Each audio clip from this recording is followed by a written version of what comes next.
Hello and welcome. We are back. Is of course the ASUS Apex Racing League Endurance Championship, and I'm Tim Cox. And well, he's back. He's ASUS Sim Racing Winter Radical Champion, and he's hyped. And he's Sam Fitzpatrick. Welcome back. Yeah, I finished third in another championship as well, which is the lowest position I've ever finished in a championship, remarkably, the other day. So, you know, I am on a downwards trajectory. You are. What heights I previously reached. Enough about me. What a fantastic round of championship we've got tonight, Tim.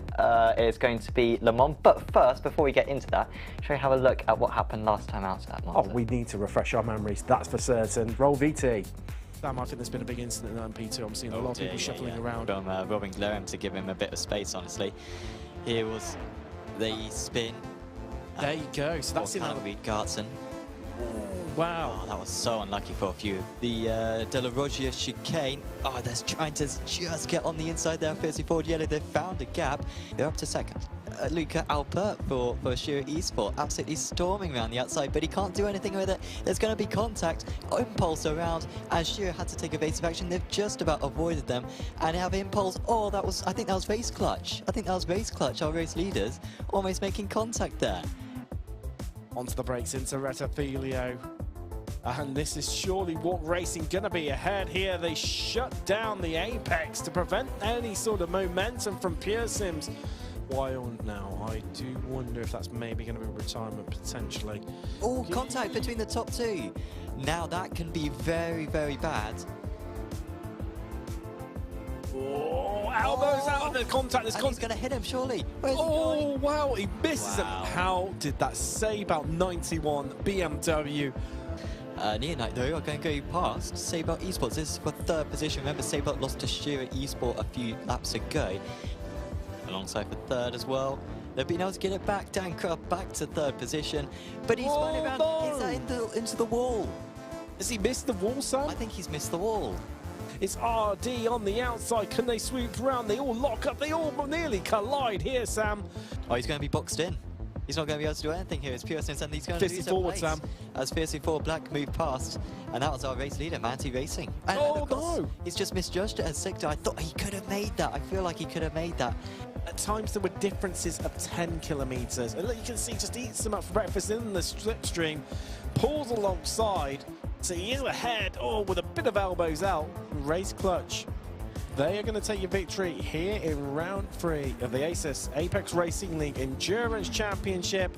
And there is your victor in LMP2, Walk Racing Red. Alex Bennett's going to win out for Manatee Racing Green. I'll tell you what, Sam. The fact we only had one retirement across the whole race, I think really speaks for the driving stance that we experienced last week, aside of the epic action that we've just seen. Yeah, it was really good fun. I think the best round of the championship so far this season, and by quite a margin as well. The race leads weren't necessarily close by the end. It was close, certainly in the early stages in all of them. But the midfields, particularly in the LMDHs, was perhaps one of the best fights we've had so far this season. And it meant after it, in the LMDH standings, our round 1 winners, Race Clutch, are back to the top. Apologies, it's 54 Black at the top. But Race Clutch are up there with 100 points because they didn't score any points in round 2 of the championship. So they have made up a lot of points there, Tim. And 54 Black, after a little bit of a struggling previous round, they now sit in first position, but are very catchable with 3 rounds to go. They are. I mean, we've only just completed the first half of the season, as you say. We've still got a lot of racing left to do, Sam. We've completed around about 36,000 miles. We've still got another 36,000 miles to cover in total race distance. Yeah. It's a lot to cover. It's a lot. You mentioned about Walk Racing. Well, it's the red outfit in LMP2 that leads the way there. I mean, well, a little bit more of an advantage that the sister team, the LMDH, has. So they've got a mammoth 16 points in comparison to the sister team. Pure Sims, they are lying in second though. 124, saying something, not a million miles away. And even Brabham, the 208, apologies, I've spotted Lewis. Our producer Lewis had a little moment. And you've decided to point it out as well, haven't you? Well, yeah, because that should be, looking at the team names, that should be Effect Simulations lying in third. But, I mean, even them and themselves, and actual Brabham, who are in fourth, still within the shout, aren't they? Yes, yeah, for sure. Still very close in that LMP2s. And then in the GTDs, we also had a returning victory for Manatee Racing Green. Of course, they took the victory at Spa. Couldn't follow it up at Watkins Glen, but were fantastic last time out there, ahead of Seabelt Esports, who I believe are still without a race win so far this season, but they've always been, closer to the podium or on the podium. Astro Racing in third position, a little bit to Tachnet, Scherer and Seabelt, but of course the point scoring system in this series is very, very steep. And of course, whilst, the points do matter, what also matters is our spotlight prize, because last week, or last round, apologies, there was at stake this fantastic Republic of Gamers mouse and mousepad. And I think we got the clip for the winning moments from the previous race, and it went to Delta Racing with this very nice move on the outside of a Sky. It's flashbacks to Porsche Cup last season, wasn't it, Sam? Nicholas Marriott right round the outside, exactly the same style move. And in fact, you showed it in the build-up, didn't you? That very move. I did. You showcased it, and lo and behold, it came true. And they clearly, inspired by your clip and your videography, gave it a go themselves, and it pulled off. But what is up for grabs this week? Well, this week, the Stormforce Spotlight clip that everyone will be voting for will be, it's the keyboard. That is what's up for grab this week. It's an absolute beauty, isn't it? I tell you what, the weight on that, Sam. I can't. There's some weight to it. That is heavy. It is. That's sturdy. Yeah, it's real nice Sign stuff. of quality craftsmanship, that one. Thanks to ASUS and Republic of Gamers and Stormforce for providing those prizes. And of course, as we say every week, still got this fantastic Vivo watch as well, which is available to any team who don't pick up a penalty throughout the season. And then there'll be a raffle which we'll host on the last broadcast of the season. Ooh. And yeah, someone will be able to win that. So that's a few very nice prizes. And of course, let's not forget the extra Apex prizes as well, which are available, which of course are the subscriptions, the money, and the trophies as well. £1,500, of course, that will be £300 for the championship winners. So yeah, it'll be very nice for whoever can come out on top. That is a lovely little prize, isn't it? And of course, as you mentioned, Apex Racing Academy subscriptions and their data packs and track guides and etc. And of course, SDK Gaming, the marvelous SDK Gaming. Exactly. So cannot go wrong with that. Cannot go wrong with that whatsoever. If you want to get great for endurance races, as we've got a few more still left to go in the season. Certainly longer races. Of course, we've got the new IMSA as well coming up. Being upgraded to A class, I believe, on iRacing as well. So yeah, really, really cool stuff. And of course, as well, coming up for the next round of the championship is our Porsche Cup series as well on Apex Racing League. We've also got Apex Racing League GT3 Trophy as well starting next week, but that's full up of entries. But you can still sign up for the Porsche Cup, and that starts on Wednesday next week. So do check out apexracingleague.com for more details on that. If you're going to try to enter the qualifiers series on Saturdays, this is definitely the best series for you because it follows the 6 circuits with the same conditions, and the race formats as well take that into consideration as well. So it's almost a complete replica of those races. So do certainly check out apexracingleague.com for sign-up details for that championship. And just a reminder of the calendar so far this season, Tim, and yeah, Le Mans, of course, round 4. Still got 2 American circuits coming up there. We have Road America and Road Atlanta.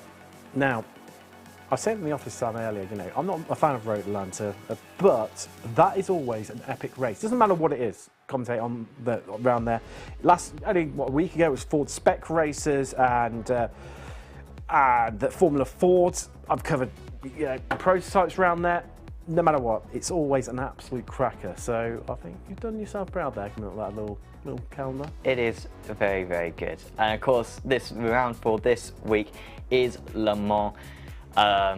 Not to repeat myself, I think I've said this many occasions. It doesn't need an introduction. Everyone knows this place. Everyone who's on iRacing, on sim racing, even a motorsports fan knows this track.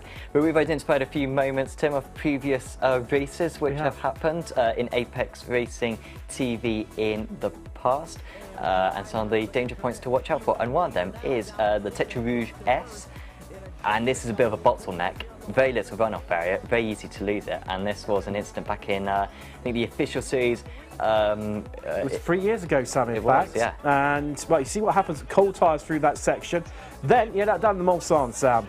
And this involves, it's almost like NASCAR-style pack racing, getting onto the brakes. This is coming down in towards Indianapolis here. But you get a bit wrong. There's gravel traps on the exit here. And that then can slow you up. And they can bring up all the people behind you. And you just, all of a sudden, you're in a lot of trouble. And, well, it's just such an epic circuit for this. Of course, Porsche Cup, you're just talking about, Sam, brilliant freeway battle we had. This is all the way up towards Indianapolis. When we saw this live, Sam, I thought it was going to end in disaster. They all made it through initially somehow, some way, before that bit of contact there between Nick Madsen and Maxime Marriott. But pound for pound, my honest opinion, Sam, quite possibly the best championship battle we've had ever in Apex Racing League history. It really was good, those three, of course, coming down to the final corner to decide that championship last season in the Porsche Cup. So that was really, really cool back then. And of course, for this one, we can have a look at sort of the corners that are at stake for the drivers. The corners and the straights, I guess, because there are very, very long straights around this place. Tim, it is such a challenge when it comes to endurance, partially because of the demand of the engines to go 24 hours when you're at the full throttle for such a long period of the race, and it really does enable to have a lot of overtaking, a lot of tight racing because of the slipstream effect, which is apparent throughout the circuit. You do, Sam, and it's a really deceptive track, this one, because at face value, you look at the track map, it looks relatively simple. It's just a bunch of long straights, you know, some relatively simple corners, but you've got to get them absolutely smack on because there are so few corners ultimately, although you'd have, I think, a lot of the track maps indicate there's something like about 25 corners around here. You wouldn't strictly classify them all as corners because they're all like, you know, interlocking, chicanes, etc. With that'll count that as like 2 or 3 corners alone.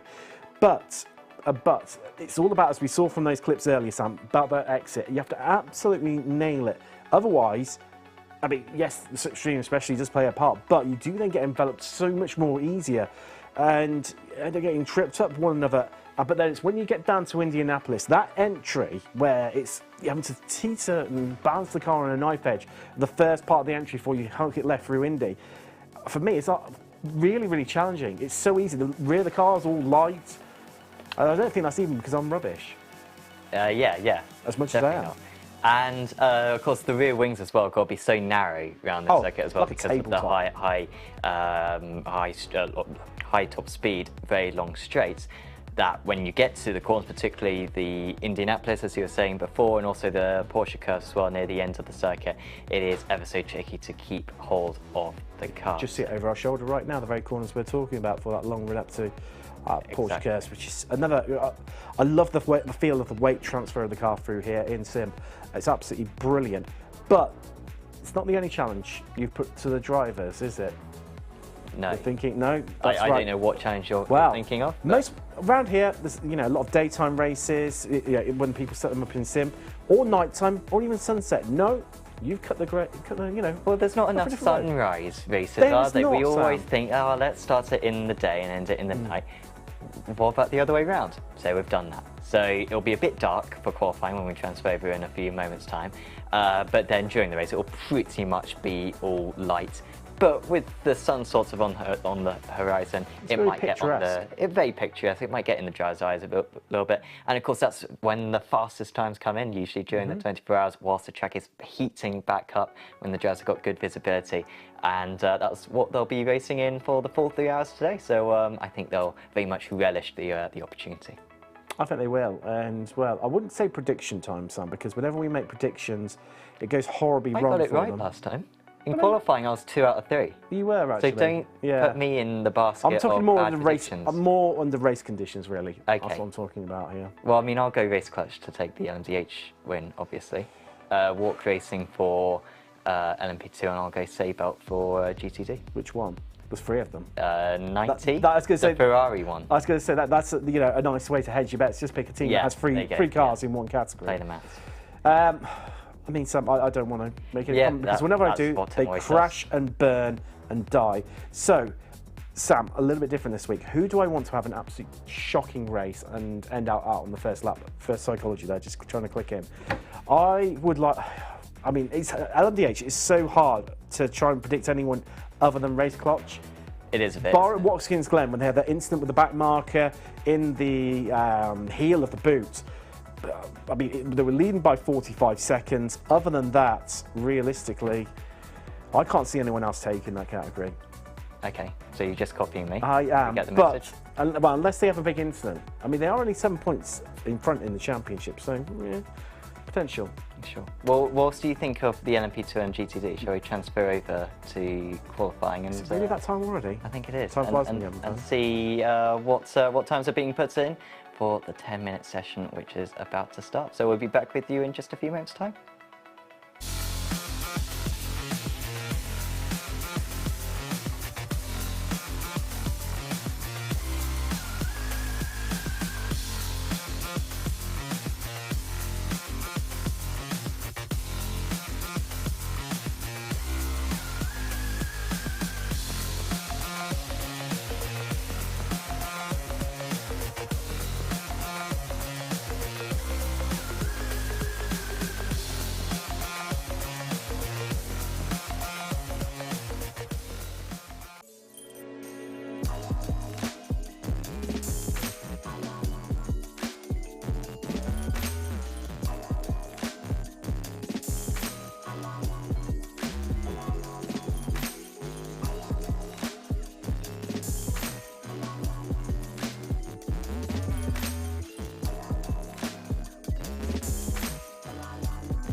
Welcome back, and qualifying just about to get underway. Drivers heading out on their first flying laps.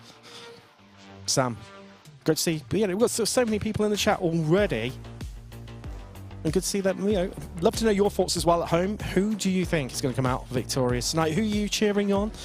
Let me see. We've got the Will saying greetings, everyone. How's everyone doing? Great to have you on board.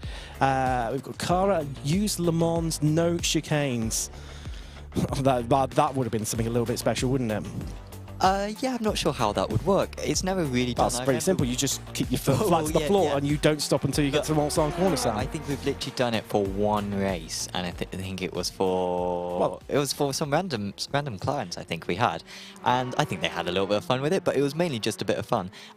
It wasn't particularly competitive, so yeah, maybe we should have given that a go, because that would have been something we don't see usually. Based on that, Sam, Monza combined with the oval, no chicanes. Should have gone the full, the full hole. I have raced that. That was in the production car challenge, I think, last year. It was. That wasn't even last year. It was this year. It was at the start. Season. Yeah, start of last season, round 2 or 3, I believe, for the officials. I think it was. Yeah, and yeah, I think I finished P2 in a race or something in that one. That was Mania. Yeah, we'll see what happens here. We're not going in slow motion, by the way. This is just Nathan Moore for Pure Sims going very, very slowly. I think he's doing an extra warm-up lap, perhaps, because this being Le Mans and with us doing a solo lone qualifying, the drivers starts at the end of the Porsche curves, so they have about 20 seconds before they actually start their first lap, but that's not enough time really to get any heat in the tyres, and so I think what the drivers are doing is sacrificing their first lap, trying to get some heat into the tyres, and then go very fast on their second lap. However, that is a risky strategy because it does mean that you've only got 1 attempt rather than 2 attempts. It's all or nothing, but then sometimes, Sam, that's all you need. It's just the 1 lap, 1 and done, bang. Yeah, I personally, I'd be pushing for both laps. I would be as well. I've got that be confidence. safe, but at least they will get a banker in at the very least, so that will be all good for them. But yeah, we are going to soon start getting these first lap times in because, of course, in the MDHs, it's about a 3-minute 25 lap for apologies, 3-minute 18, and then for the LMP2s, 3-minute 28, and for the GTDs, quite a drop off, 3-minute 50, and so it is just going to be, I believe, 2 laps for each of the classes. And Delta V racing another one who is going very slowly at the moment and lining up for their first proper push lap. I'm just thinking about GTV now, Sam. That's why I was just having a little word of my own semi. I was just thinking of the manufacturers we've got over here today. Obviously, we've got Mercedes, BMW, the Lamborghini with Delta V. Love that thing. Sadly, we don't know the effect of someone from Ferrari. I think that would have gone very, very well here today. Ferrari always been great in a straight line. I'm not too sure out of those who's going to come out on top. BMW, I think, is going to be very good through the push curves. Mercedes always a little bit of an, a bit of an all-rounder. It's been very quick in the straight line as well in real life this season as this car. But sorry, the BMW has, in fact, it's looked like an absolute weapon in a straight line. But that Lambo with that screaming V10, you just can't get away from it. Yeah, could certainly be extremely dangerous for this round. Of course, I said that Seatbelt would win earlier on, and so I am going to stick with Seatbelts all the way to the checker flag. How are they doing at the moment? They haven't set a time yet. It's currently Arnage at the top of the GTD class. Seatbelt 92 goes to 5th position, but they're quickly bumped down by Valkyrie Esports, and it's currently Effect Simulations at the top for LMDH. However, what I would say is that we did see 3:18s in the LMDHs before, so I expect those times will improve a little bit once the gyros have some temperature in their tyres. So 3:28 currently the pole position for Delachaz Automotive by Majors Garage in the LMP2 category so far. No time for Walk Racing Red though, I'm seeing. As in fact, just as I say that, they go to 2nd position, quickly get beaten by Corso Racing. That is a very tight top 3 in our LMP2 category. It is, and then 4th place, incredibly tight again. About 10th separate, that's a 600th separating 4th and 5th right now, Sam. Same story in GTD as well. Just under a 10th separating Arnage and Maniti. The perennial BMW versus Mercedes fight is back. We saw it at Monza, and it's setting things up to look exactly the same here from Le Mans in France. It's an iconic circuit, as Sam was mentioning earlier in the build-up. Synonymous with sports car racing, and has been for an incredibly long time. It's all the way back to 1920, in fact. It's changed not a massive amount, realistically, since its inception. Of course, those additions to the chicane, slow the the Bon Sang Straight with the chicanes, just try and slow the cars down. Certainly during the Group C era, where these things used to absolutely bout down there. The thunderous V8, I think, of the Sauber C9 brings back great memories. I will, of course, always start the thing that I always start whenever we visit Le Mans is my petition to turn the entire Mulsanne Straight into the Suzuka S's. We should get some diggers, transport the tarmac over to this circuit, and just do that for the entire 6 kilometers of it, in my opinion. Let us know in the chat if you support that. I know Samuli Kumo does. Let us know if I have any support for 7 kilometers of S's. I think it'd be good. I think it'd be good, Tim. It might be fun, but rubbish for overtaking. It would be. Yeah, that would be the compromise. You fly a little bit wide. I think that might be a time deleted as well, Sam. I think they got away with it. Oh, there you go, Sam. 2nd place. Race Clutch were across the line almost at the exact same time. They go to the top. That's more like it. A 3:18. That's the times that we were waiting for. And does look like Peter Zuber this time, not even Kyo Tiago Marteau, has done the business. RD Simsport across the line. They go 2nd place. We're going to see a few LMP2s cross the line very soon as well. No, it's a super lap from Zuber there. Absolutely. Well, I say that as pure sim. Daniel Kraft in the Cadillac there, just going into 2nd. 10th and a half slower than the BMW of Race Clutch. Hopefully we're going to have the two manufacturers in LMDH alongside each other on the front row. Across, just starting to think a little bit ahead right now, Sam. It's coming towards the close of qualifying. Before we get started here in the latest round of the ASUS Apex Racing League Endurance Series. The start procedure. Understand, pre-race briefing, the drivers start single file? Yeah, single file, because it's so narrow through the final couple of chicanes that they've been told to go single file, and then there's a little bit of a hesitation. They've got to wait to the end of the curve on the left, pretty much, before the leader can accelerate. As Astro Racing go to the top in GT, do expect to see some big improvements in that category in the next few moments. Yeah, that will be the instructions for the drivers. As our Naj now improved, 0.7 of a second clear. Still waiting for a few more to go faster. And also, Bogdan Moldovan, I think he's going to have some time up his sleeve as well. Currently 4th for Walk Racing in the LMP2 category. Say about esports 90, interestingly, have been able to get to the top of the LMP2 category. I think that would be their first pole position of the season. And by some 0.4 of a second. I say so, but as I say about will win a race. I thought it was going to be in the GTD, but maybe it'll be the LMP2 after all. You never know though, Sam. LMP2, that sharp end, has been so fiercely competitive. I'm still waiting on a few teams to cross the line as well, so we're not quite done and dusted in qualifying either, are we? That's still... That was good. That's good from Moldovan.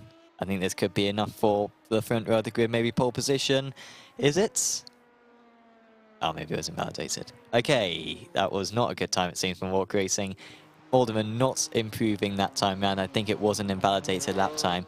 And probably their lowest starting position of the season. Disappointment. Oh, Sam. I think it's that effect moving up to second place. Out of nowhere, Sam. They hadn't put a time in yet, and then all of a sudden, Andy Olsen, bang, front row. No messing from them whatsoever. And Seabelt 93 went up to 4th position as well.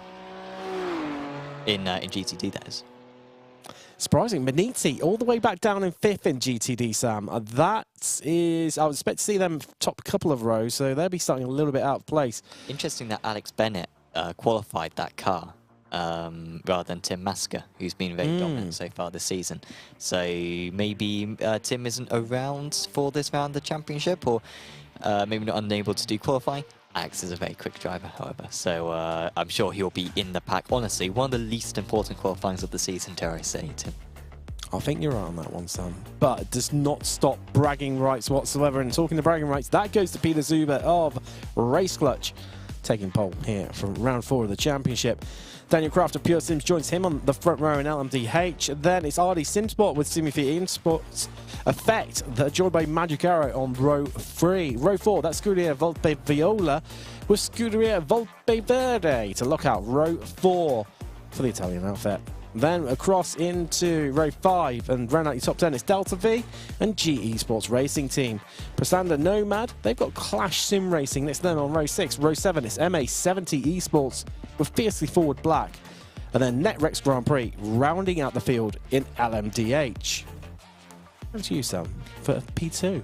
Yes, Callum Garton for Seabelt Esports. It went horribly wrong for them at Monza. Remember, they were spun round within a couple of laps last time out. However, they start on the pole position for this round. Then it's Effect Simulations 908. Delatraz Automotive by Majors Garage. Then it's Course Sim Racing LMP2. Walk Racing Red, the championship leaders, line up in 5th position. Then it's Daniel Amor for Alpha Esports Orange. Then it's the other Walk Racing car, the yellow variety of Sutinu Maihe. Then it's Pure Sims Esports, Effect Simulations 906, Alpha Esports by G Performance, Absolute Motorsports, Acelith, No Limits Sim Racing Academy, Arctic Racing, Alpha Esports Blue, and Walk Racing Blue ending the field. Every time I go through that LMP2 field, Tim, I'm impressed. All those teams are very, very strong. They are, Sam. They are. It's a bit like the sharp end in GTD, isn't it, really? It starts on pole for Arnage in GTD with Astro Racing joining them on the front row. Row 2, that's Delta V and Seabelt Esports 93. Make 3 BMWs inside that top 4. Then it's Maniti down in 5th. I think that's the biggest story coming out of qualifying right now, with the Delta V2 car joining them on row 3. Row 4, that's Jura Esports with Seabelt 91. And then row 5 and round out the top 10, it's Impulse Racing and Valkyrie Competition. Neonite Racing Team, they've got the Seabelt 92 car alongside them on row 6, with row 7 being SDK Racing Team with Junkers Hollinger Esports. Then it's Delatraz Automotive with Dutch Sim Racing Team, making it the penultimate row, with the final complete row in GTD being Aerokinetics and Core Sim Racing GTD, with the 3D Rap Squad Corsa Italian outfit going to round out the field here. A 19th car in GTD, Sam, as they head behind the Porsche 911 car, ironically through the Porsche curves right now.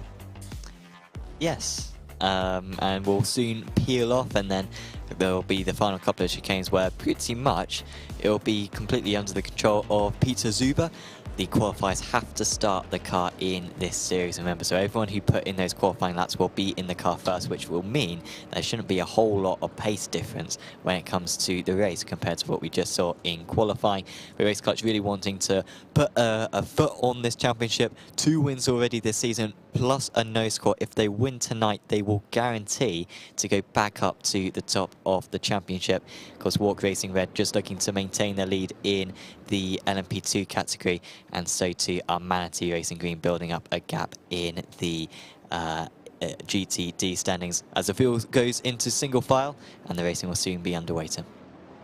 There we go, safety car is in as Race Clutch and Peter Zuber take control of the pace here as let's get ready to go racing from Le Mans in round 4, the ASUS Apex Racing League Endurance Series, as we are green and we are away, and already the back of the field in LMDH is starting to check up a little bit right now. As, Clash already into the pits, Sam, according to our timing software. Not the start they would have hoped for whatsoever. So we head through the first chicane, everyone just starting to sort themselves out. Meanwhile, in LMP2, they're getting underway here. Yet again, in that midfield, towards the, and certainly towards the tail end of the field, everyone jockeying for position, Sam. Yeah, super competitive. Look, there's contact with Core Sim Racing. I think they kept it in the right way. They might have damage, but that could have been a lot worse for them. They were immediately alongside, and that will be a huge slowdown. They'll go all the way to the back of the field. In the GTDs, it looks like a little bit of a cleaner start for them. Honestly, there's a little bit of checking up just across the line, but they managed to deal with that very, very well. It's still Arnage competition leading the way. I'm seeing no changes in the top 10 in the GTDs at the moment. No changes in the top 7 in the LMDHs. However, that is a change there because Cyril Blandel for Scuderia Volpe Viola has moved up, and it's a poor corner for Magic Arrow. Norbert Tamas at that right there. He's just lost 3 places. Not what they would have to. Like you say, Sam, it's one of these tracks where you can get away with stuff like that. Meanwhile, the Delatraz trying to make a bit of a move there on effect to our top 3. No change in position whatsoever. It's Core Sim Racing who've had that bad start that's pretty much shuffled everyone up, but it's only Alpha Esports by G Performance in LMP2 that's really made any progress additional to Core Sim Racing dropping those places. Except for Alpha Esports Blue, who are at 1 place as well. So head down the Mulsanne Straight. It invokes the pack racing style mentality, doesn't it? And I think this is when it's going to get fascinating, Sam, in about 4 laps time when these guys start to come through the GTDs. That's where it can get a little bit frantic. And talking of which, here they are now. And, well, everyone across all the fields, Sam, are playing it very, very safe and very, very calm in this opening lap. Yeah, we've had a change for 4th position. Manatee Racing Green managing to get past Sabout Esports 93, so that's a change for 4th position. And also Sabout Esports 91, who are the team who I meant were going to win. I said Sabout Esports 90, but that is a P2 team. But I meant the Ferrari car of the 91, because they have come close to a few race victories so far. Really should have won at Watkins Glen, but they are up a place already, up into 7th place as it stands. And we're just seeing a few images of the MDH field, just separating out a little bit near the back of this one. I think Netrex, maybe with a slowdown there, they certainly were going very slow before the Porsche cars. So look back from Zuber of Race Clutch, your race leader here, this early stages. And through the Porsche cars, you can see that transfer of weight through there. It's where you can really see what it's like in these cars. Or flicking it left, flicking it right and left again. Now coming down on the brakes in towards the Ford chicane. Really have to take a lot of these curves, don't you, Sam? And to really carry the momentum through. Meanwhile, bit of a pass on here. Maniti pouring qualifying by Alex Bennett's own high standards. Meanwhile, in race to condition, already up 2 places, but needs to be careful because Astro and Arnage, our top 2, are getting away. But there's been an incident. Yeah, G Esports colliding with, is that Fiercely 4 Black, our championship leaders? That would be very significant for the championship. Fiercely 4 Black with a 7-point lead going into this round. But at the moment, that would be decimated and some. And yeah, Kevin Ball involved in a crash, yeah, it's back to the rear of that field, but it was certainly GE Sports. It could have been Bristol and Nomad, in fact, who were actually the team involved, but either way, we've had quite a divide in our GTP field right there. As well, already it's starting to space out LMDH, isn't it? So big gaps merging, isn't there? With Delta V, they are what, 4 seconds behind Effect. No, sorry, behind yeah, no, so the 1 second, nearly 2 seconds behind Effect. They're about 4 seconds ahead of Scuderia Volpe Viola. Verde side dropping at 1 place after their great qualifying, and 2 sister cars lining up alongside one another. This, oh no, that's, well, talking of Delta V, that's the Lamborghini, that's off. That's into the forward chicane, so that's, I'm not too sure how that's even managed that quite. Maybe launched it across the curve. Bit of contact is probably the most likely situation as they dust themselves off and get themselves going, but they are nearly 7 seconds, in fact, behind the entirety of the pack. Not what they would have hoped for. Meanwhile, Junkers Hollinger Esports just running in a bit deep there, and that's going to leave them vulnerable. As here comes, I think it's the Aerokinetics, just on driver's right, just squeezes in. In the end, slot that BMW M4 in alongside them. I tell you, this is a brilliant view back as we head through Terre Rouge now. Those 2 BMWs still side by side, Sam, not giving an inch, and in the end, well, it's Dutch Sim Racing team heading the way, but as we head out down the Mulsanne Straight, I think this could all change coming down into the first chicane. Just like seeing for the lead of LMP2 right now. Yeah, going to be a change for position with Callum Regards, and so far holding the lead for the entire race, but Effect Simulations 908 now take the advantage. Not necessarily an advantage being in the lead, honestly, because then you're punching a hole in the air and you're using more fuel. However, the just Effect in these LMP2 cars isn't usually especially strong, much weaker as well in the LMDHs. And so it might, yeah, don't necessarily expect a whole lot of fuel saving for the entire 3 hours. As Delta V Racing 111 car only marginally ahead. I think they've just been able to get into that 5th position. So a bit of a gap now between them and Simplify Esports in 4th position, but they have been able to clear Effect Simulations and are now clearing Effect Simulations at a rate of knots. Wonder if maybe the 909 cars had a slight problem there. It could well be, couldn't it, Sam? Could well be, and well, you see right now, it's a good start, isn't it, from the Effect Simulations in, so very early on. What's wrong with that car? I don't think they've hit the wall.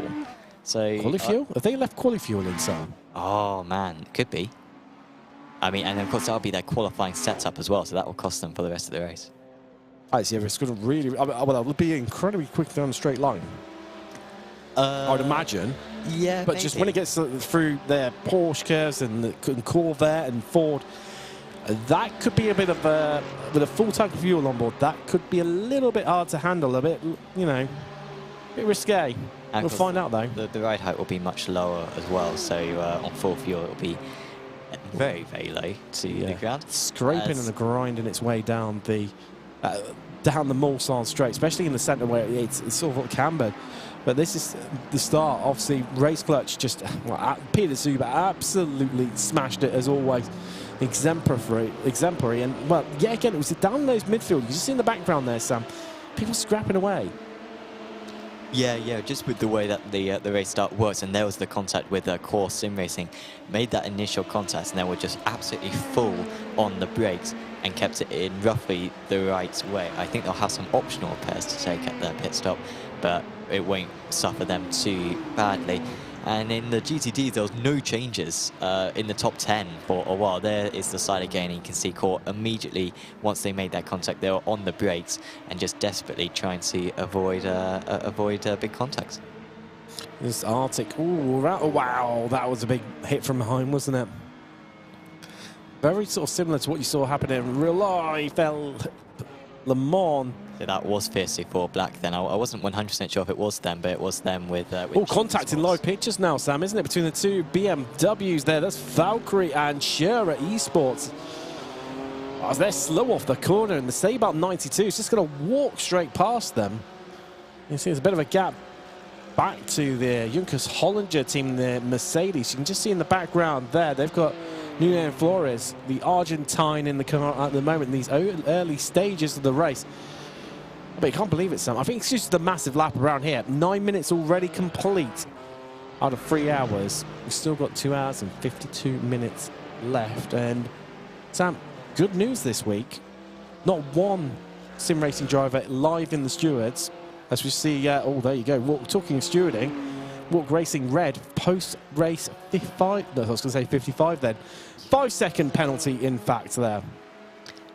Yes, so who was that again? Walk Racing Red? It was indeed, Sam. Wow, so our championship leaders. So not a good race for our championship leaders so far. We've got 34 Black having problems in LMDH. We've got Walk Racing having problems in LMP2. And then, well, I guess it's not too bad a race so far for Manatee Racing Green. They're up in 3rd position in class. Here we see the Core Sim Racing LMP2, which was having issues earlier on in the event. They are, I think, being given a bump draft there by Alpha Esports Blue. If they weren't being a bump draft, then it was very, very close. And just to resume my point, before we saw that message pop up there, Sam, we've got not one, but 2 Pro Sim Racing drivers in the stewarding booth tonight. Yes, exactly. Of course, our usual Peter Bowman, and then also Standis Landis as well. Also doing the best work experience that anyone could ever dream of. And yeah, so he's helping out as well with it as well. Yeah, we'll have exceptionally good calls today. I think there might be one step better in terms of work experience. I honestly Getting to race one of these in real life. Yeah, I guess that's a point. As actually, and not having to pay for the damages when you stick it in the wall, like I know I would do, or spend the whole time just plodding around and then probably not hit the higher tyres because I'm not pushing hard enough, and then put it in the wall. Yeah, yeah. I think that's how it would go for most of us, if we're being honest. It is. Pure Sims Esports LMDH have just dropped down to 4th position in class, and there's also going to be a change here for 4th position with Roberto Ferrari for Sabre Esports 91. They're now 4 places. It was a poor qualifying for Ferrari, but you got to remember that the drivers really only had one proper lap time that they could set. That first lap was pretty much just on cold tyres, and so that Sabre car sort of returning to where it should be in that 4th place. Johan Martin Meyer having a good time of it at the moment. He's down 2 places from his race start. He is at the moment. I'll tell you what's that, man. Already race clutch, 1.5 seconds clear in LMDH. It's a strong start from them. As just seeing in the background a bit of jewelry pokery going on right now. As it was RD Simsport just pulling across there, just trying to cover off the advances behind them of Simifi, who've got Pure Sims right behind them. The lone Cadillac amongst this top 4 battle right now that we're seeing on our screens was riding on board with the Simifi car. I tell you what, Sam, these cars at full chart pretty much as good now. And well, certainly the amount of manufacturers got is incredibly competitive in real life. But you can just, the raw speed of these things is phenomenal. And I think, give it a couple of years, Sam, and I think they're going to be knocking on the doors of what we saw with LMP1 in its bump. Yes, yeah, the development is extremely quick at the moment, and it is a very good circuit this with the lines on the track surface and then the trees as well lining the circuit. There's a lot of sense of speed around this place, and of course with it being a road as well, you can sort of imagine driving it yourself as well. Very opposite to some of the Tokyo Drones that you get, where it's just vast swaths of tarmac. That's Paul Ricard. Yeah, well, that's not a Tokyo Drone, but yeah, that's basically car park. Falls into it. Yeah, absolutely, relentless like this. Zubin now with a 1.4 second advantage, I think, in the LMDHs, and do correct us on the YouTube chat if we're wrong about this. I think that's like definitely out of the draft. The draft is very weak in these LMDHs, and so that could be quite significant because RD aren't benefiting right now with the fuel saving. It's not just at the front though, Sam, that it is close. There's Magic Arrow. It's closing in on the back of Netrex. Netrex, they've had a cracking start, Sam. Up 8 places in class in the Cadillac already. Just at the fastest lap as well. I know. They at the hands of Steckhouse, are not hanging around whatsoever right now. And I tell you what, it's going to be fascinating to see. I mean, already, I tell you what, they've pulled 4 attempts over Magic Arrow just in that first couple of, well, sector and a bit. Depends on how you want to look at it here at Le Mans. So head through to that region, out onto the Mulsanne Straight for the 5th time this evening in round 4 of the championship.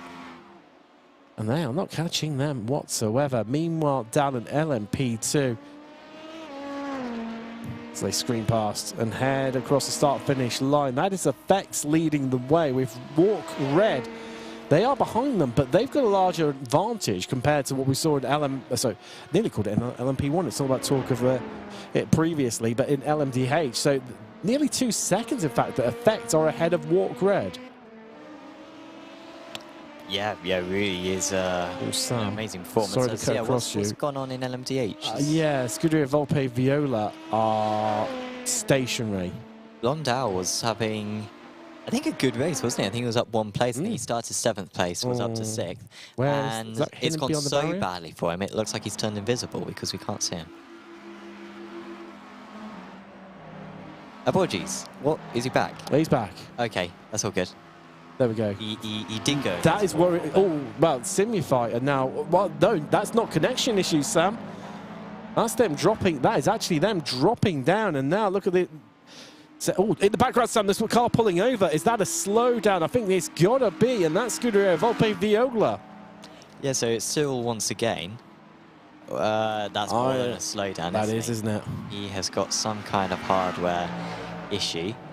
Well, he's still pointing in roughly the right direction, so I think he'll probably return this one to the pits and hand it over to a teammate and sort whatever issues he's having on his side, try to fix them for a later stint. But now he seems to be attacking Indianapolis a decent amount. I mean, the worrying part for me, Sam, was if it was a disconnect, a brief one, you know, a big blink is the little bit, only a fraction longer, and that would have been a disconnected packet loss. But they're fine. Sorry, sir. That was, I think that was the sister car, the Scuderia Volpe Verde, wasn't it? It was, yeah. They're definitely troubling times right now for the Scuderia Volpe crew in LMDH. Meanwhile, back to LMP2. Effect growing their lead even further by an additional 2 attempts over Walk Racing Red. Well, I know they love this pun, Sam, as much as you hate it. It's coming. No, Walk Racing Red. Normally they're walking away from people, but Effect walking away from them. There you go. Got it out. I won't repeat it for you. You're safe. But it's the battle for third that's really ensuing and playing interesting, because Alpha Esports Orange lead it, but Sabre have just made their way past Delatraz Automotive. That's really, I tell you what, this is. If they can keep this one together, I think this could be a really scintillating battle. And also, I think the Sabout car may have been involved in a little bit of a summit, because there was a good flash of lights there from the Delatraz car on the exit of Indy. Yeah, so what's happened to the Sabout one? We saw Effect overtake earlier on, and then I don't think we saw them drop from 2nd down to 4th. So they've lost a lot of time, considering that they were leading only a couple of laps ago. Nathan Moore for Pure Sims being overtaken by MA70. Yes, MA70 Esports Sam. So that's been into the pits already and headed back out again. Now, teams do have one faster repair available to them. They were stationing for about 15 seconds. That's just me. They've popped in. They've clearly picked up damage from somewhere as right on board with the Pure Sims LMP2. Well, they're Walk Racing Yellow. They just ate them for breakfast. They got blocked by the MDH and being told in my ear, so that's why. And I stopped myself from inadvertently, just not even deliberately, making that your favourite pun there. So, see, I am trying for you. Need to have a bit of, well, looking now into Arnage competition, your leader in LMDH. Great to have so many of you in the chat as well. So let's see, you're cheering on for. We've got LPD, Let's Go Nomad. Bogdan Lazarus, Stream elements, Roberto Carlos just subscribed. Robson Carlos, not Roberto Carlos, Timothy.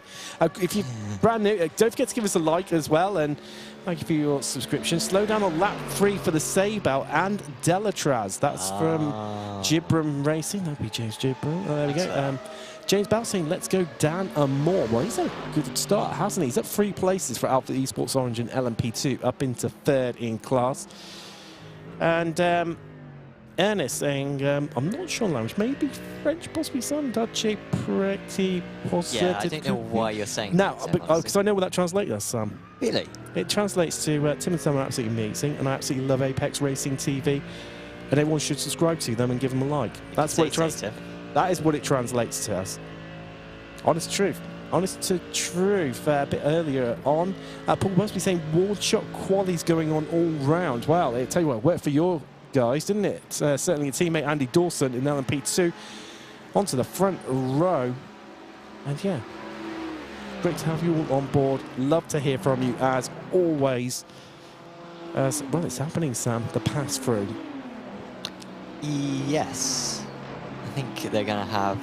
Ooh!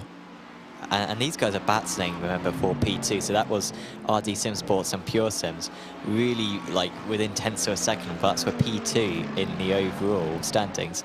And they got separated out a little bit there. And I have mixed emotions about this circuit. However, that little nothing chicane is an absolute pain. Into the wall goes Netrex. They were flying along with Netrex. What a shame. They were really making some good progress, and now they need to try to get into the pits if they possibly can to get that fixed, but they've just decided to tow back. That is a big shame because they were looking dangerous for at least a podium tonight.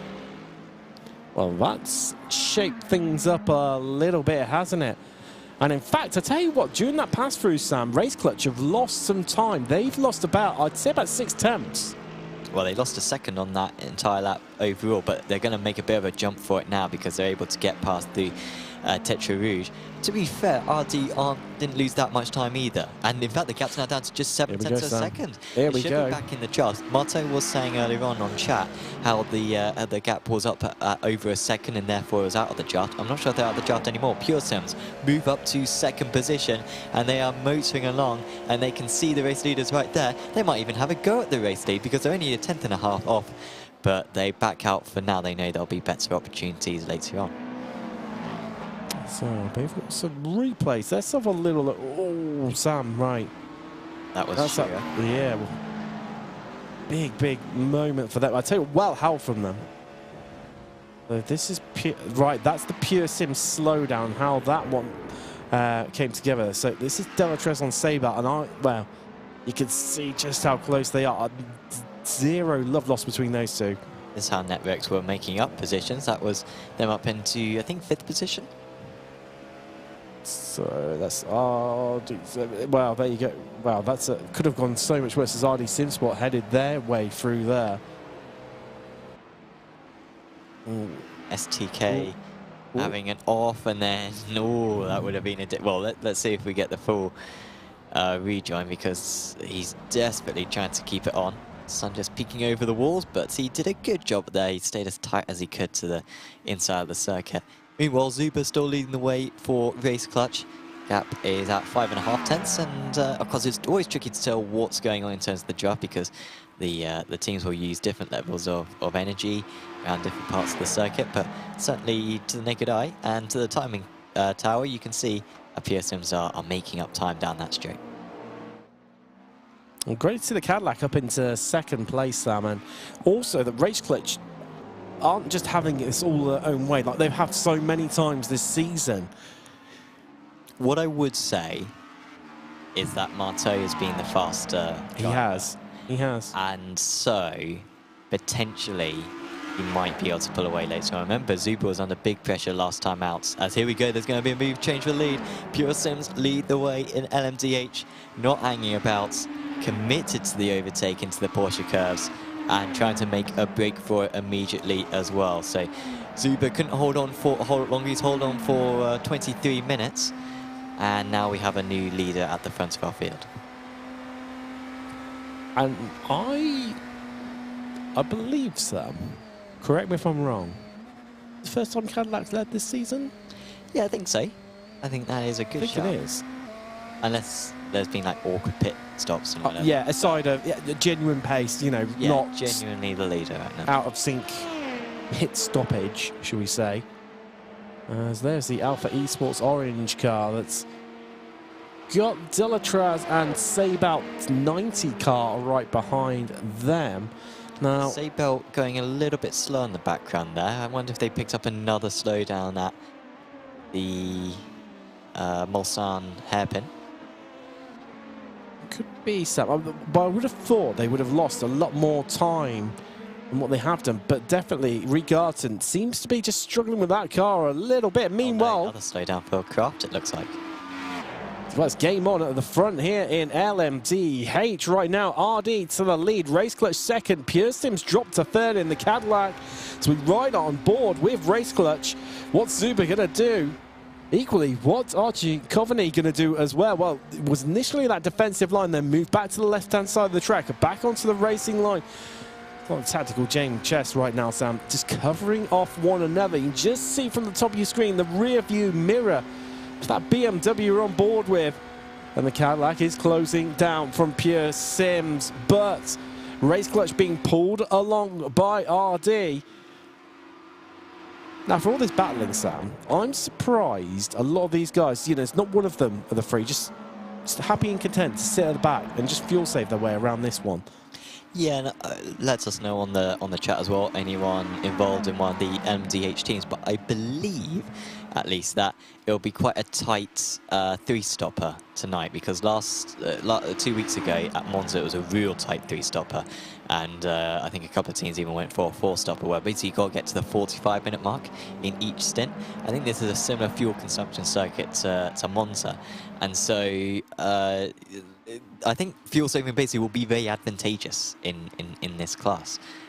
Even if it's just a lap that you can save during a stint, that could be the difference between having to go down the pit lane one extra tour. So, yeah, basically, I fully agree with you. Oh, surprise! Sam. Here we go for Pure Sims. Fantastic change of direction there in their Cadillac, and they move back up into second position after the slowdown they picked up at Tetra Rouge earlier on in the lap.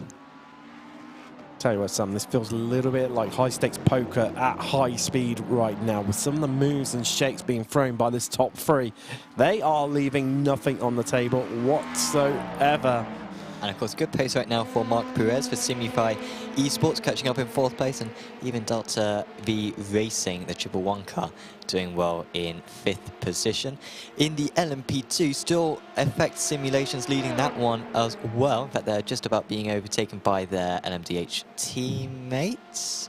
Although they're blinking in and out right now is Robin Mass. Walk Racing Red in second position. It's all quite close. And then we've got this three-way fight for 8th position between Alpha Esports, Corsim Racing, LMP2 are at the back of it, and leading it are Walk Racing Yellow.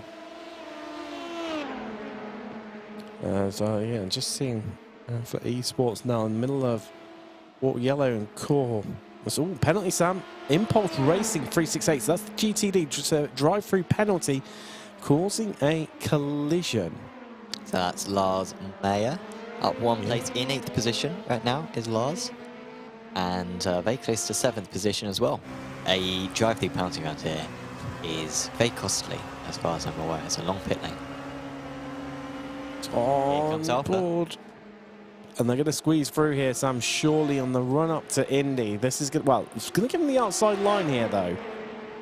Through, actually, Indianapolis corner. And this is where it gets a bit tricky as they squeeze their way through.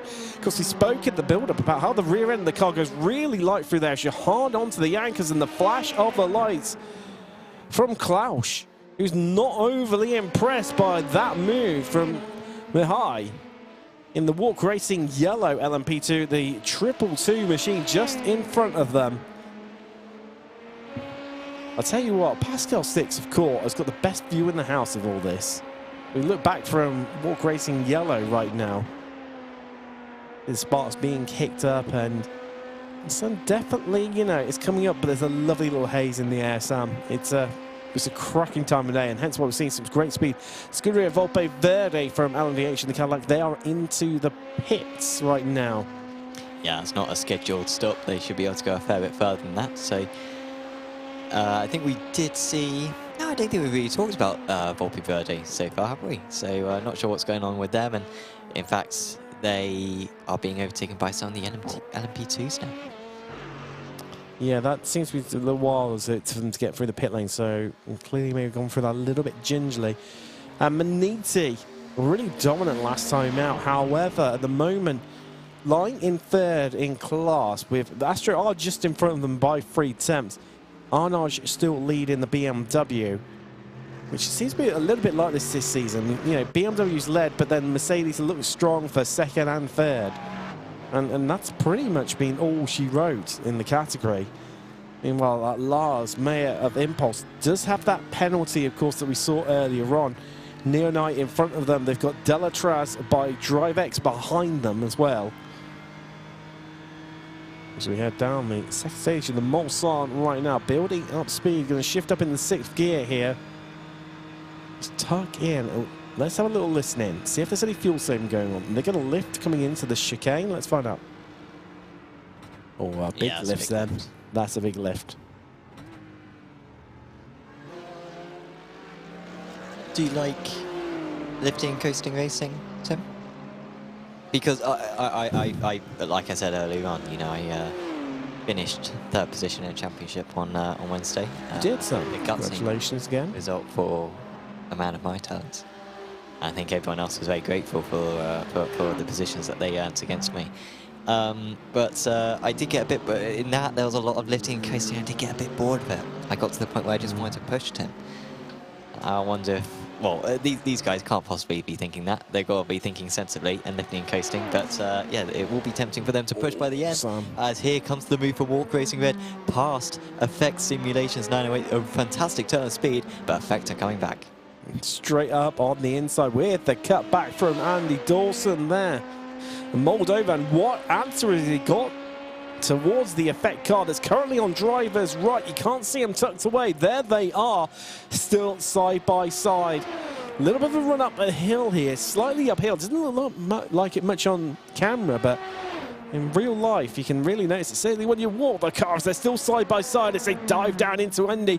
And once again, Effect looking for the switchback, and I think they might get this one done, Sam. That is a beautiful little move there from Effect. But straight back at them is Moldovan. He does not want to give up this place whatsoever.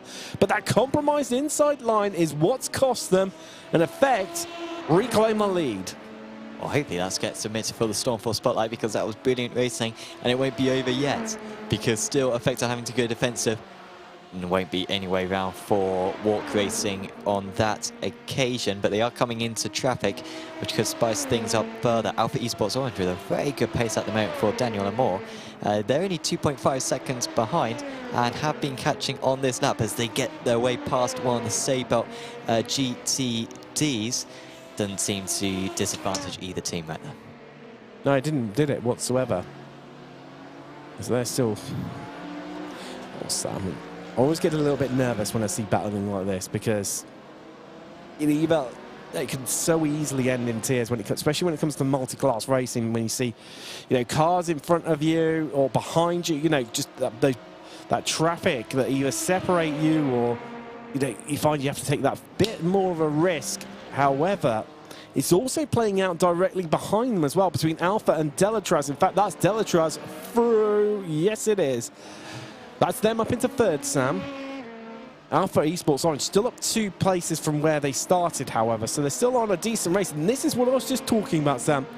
When you find yourself taking that little bit race, but if you follow through, if you're following the car in front of you just as close as Moldovan is doing right now for Walk Racing, you can get away with it. And possibly, you could even get the launch, like we're going to see in the slipstream here. Moves to driver's left of the Effect 908 car. They head down the first section of the Mulsanne, and I'm going to think we're going to see Effect lift and tuck in behind, or are we, Sam? I tell you what, nobody in this fight wants to give this an inch, as they're still going to come side by side into the braking zone. And amazingly, they could both get it slowed down in time. Well, it wasn't really quite in time for Effect. They stayed on the circuit, but they had an awful exit, and Walk Racing will move back ahead. And they know that, you know, this fighting isn't worth a whole lot, but at the same time, if you get lucky with a bit of traffic, then you can break the draft and potentially make a break up the road, which could be decisive for this race win. So the fighting does sort of make sense as they continue to skid along the floor. Look at that dive there from Walk. They managed to get one of the GTDs, but weren't able to get the other one, which just compromised their line. And he also with a bit of sliding when he clipped the curb there. But there's the gap up to 0.6 of a second. Effect will try to use as much of the draft as possible from the Mercedes, and now the race leader. Look who's right behind him, Sam, through that traffic. That is Delatraz and Alpha. So what was two separate two-way fights has now turned into a four-way fight for the lead in LMP2, and there you go, Effect. That's Delatraz through. They've lost another place. They're down to third. And Seatbelt 90 as well involved in this one, which of course only dropped off because of a couple of slowdowns earlier on. Callum Gardson 2.7 seconds off the lead. So yeah, brilliant fighting right now in this category. Walk Racing Red up to 1.1 seconds, so that would be a nice break for them, especially if they can have a good Porsche curse. Here comes Alpha Esports Orange. These guys never hold back whatsoever. They're round the outside through the first part of Indianapolis. They have the inside for the second part, and this is an absolutely awful lap for Andy Dawson right now. He's lost 3 places in one tour of the circuit. Couldn't even more, as you mentioned, Sam. That Sabout car is not far behind either. It has got traffic to draft off, so that could play a little bit selling part. And also, they've got G Esports, but we're coming along for the tow with them as well. No, apologies, it's Pure Sims even. Oh, that's go. I thought he was going to go for it there more. I mean, even that's a little bit risky. They get through though. Apologies, Tim. No, it's fine. That is fine, Sam. Never mind being cut off for great action like we're seeing being played out here right now. As for LMP2, I tell you, it's up and down throughout the whole field, isn't it? As here, oh, this is going to be in the wall for, they've been able to recover it. Brilliant work there from Alpha Esports by G Performance. As we got into the pits, Bogdan Moldman for Walk Racing Red. These are all scheduled pit stops. Our top 5 in that 5-car battle coming in. And you do wonder, Tim, seeing that, I mean, try and think, is it going to be a 4-stop strategy for them? Possibly, Sam. I tell you what, the whole pretty much the whole field's in, isn't it? I don't think they've got an option to underfuel. I think they have to go for full tanks in order to make that 4-stop if they possibly can make it. So their car's currently being worked on, a bit like the pretty much every system available from Stormforce Gaming, which comes from a comprehensive 3 years collect, repair, return warranty, backed up by a dedicated UK support team. Yes, thanks for Stormforce for supporting the championship, and of course do check out the link in the description below to check out all the services that they provide, including their ASUS collaboration as well, and do use the discount code ASUS ARL 10 for 10% off your order. But yeah, go through the link in the description below to find out more information about that. As Walk Racing Red are out and everyone took a full tank of fuel. There was no kind of cheating on that front. Good pit stop for Sabre Esports 90 actually. They managed to put a little bit less fuel in, which indicates they came into the pits with a little bit more fuel.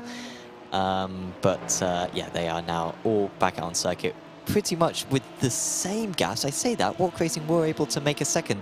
The actual transit time was very good. As Sabre, yeah, have moved past Effects, but oh, that's a huge slide. What a save that was from the 90 machine, using that little bit of curb just to plant the rear end on, and they were able to keep it in the straight line. But Effect are now down to 5th place. They're 6 seconds off the lead, but it was a slowdown for Sabre, I think. I think they may have gone a bit wide at Tetra Rouge. That's going to allow Effect back through, Sam. But as you say, they've lost a whole chunk of time during this pit stop phase. And not what they would have wanted whatsoever. I remember Walk Racing Reds have got a 5-second penalty post-race, haven't they? So they have. That's a good point, build up a gap by the end. So this is the first move from on Effect by Walk Racing. That battle those two had, absolutely scintillating. Neither Moldovan or Dawson wanted to give that up whatsoever. I mean, you couldn't blame them. It was the lead in LMP2. But it just changed every single corner. But in turn, it was that battling that cost them their lead. because it just gave them that close up just enough that during the traffic phase, it cost them dearly and allowed it to become, what was it, the two-way fight into a four-way fight. I mean, look, that's side by side off the corner. As here comes Delatras. So this is the move they got done. Wow, that it seemed like a bit of a late lunge, but it was a very calm and slow speed one, and just equally effective, leaving the door open. Yeah, and this was Alpha running a bit wide. They sort of just got onto the marbles there, and then the grass, and unfortunately didn't sort of lose the rear at any point, otherwise they would have been out of control. Instead, once they got back on the tarmac, they were able to grip up and continue on their way. As we see Sabre Esports 93 on the rear of Delta V Racing. Of course, the winners of our Stormforce Spotlights last time out. And these guys are 15 seconds off the lead at the moment. Not a whole lot happening at the moment in the GTD category. As we usually see, everyone a little bit more patient, more willing to stay in the draft of one another. And so this is currently pretty much the closest battle. So it is still close, to be fair, for P2, with ASTRO Racing holding off Manatee Racing Green. And talking of the Stormforce Gaming Spotlight, Sam, if you want to vote for any, well, for the clips from each round, head across to our Instagram at Apex Racing TV. Apex Racing League. Oh, it's on Apex Racing League? Sorry, it is reposted by Apex Racing TV. Not on Instagram. Not on, what do I know? Or check out Stormforce Gaming's That's very true. Instagram. Yeah. So, but the actual votes is on Apex Racing League's story. So that's the way to vote. Which we want you to do. We usually get about over 100 people voting, which is very cool. So thanks, you know what, guys, Sam? for I voting. think we can make it 150 this time. More than 150, you think? Oh, well, I think we can. Okay. From everyone that's watching, head across there. As in LMDH, I think the pit window might be open, Sam. Top 5 in. Yeah, so they're not going to be able to make the 3-stop then. They will have to do 4 stops. They would have had to get to 45 minutes in order to do a 3-stop. So they can afford to have like one shorter stint, potentially.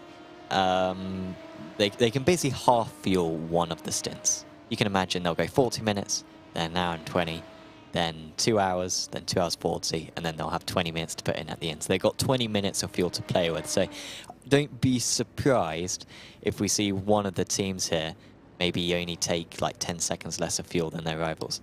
Also, it takes ages for the MDHs to take on all the fuel. These guys are stationary for like 50 seconds, I think it usually is. We're about to find out, Sam. You're about to find out just how long they're going to be stationary for.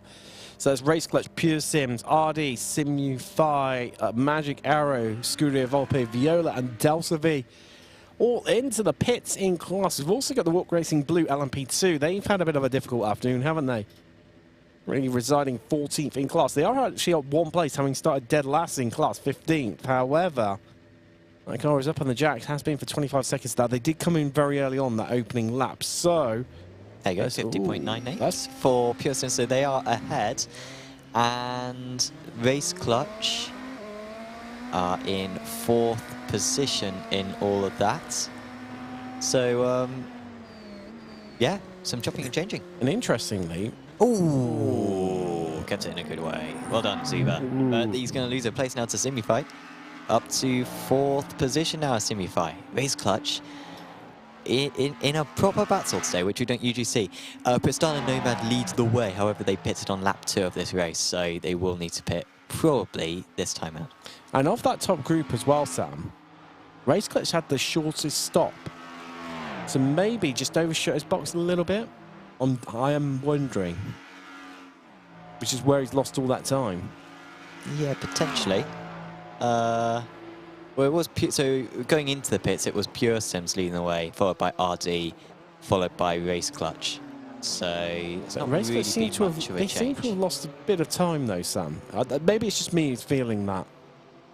Maybe. I think it always feels like they should be leading, and so if they're not leading, then something's been going wrong. But I don't think anything really has gone wrong for them so far. They just haven't had the pace quite, at least not in the race. In qualifying, they were fantastic. So meanwhile, down in GTD right now, still got some cracking battles happening down through the field. This has been one of them. It's been brewing for a little while now as the Impulse versus Dutch Sim Racing team versus Core Sim Racing.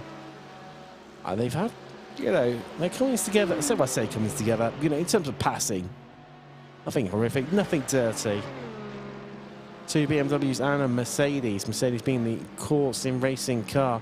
As we have got some of GTD in Sam. Delta V, Neonite, Delatraz, Shura and Valkyrie all heading into the pits.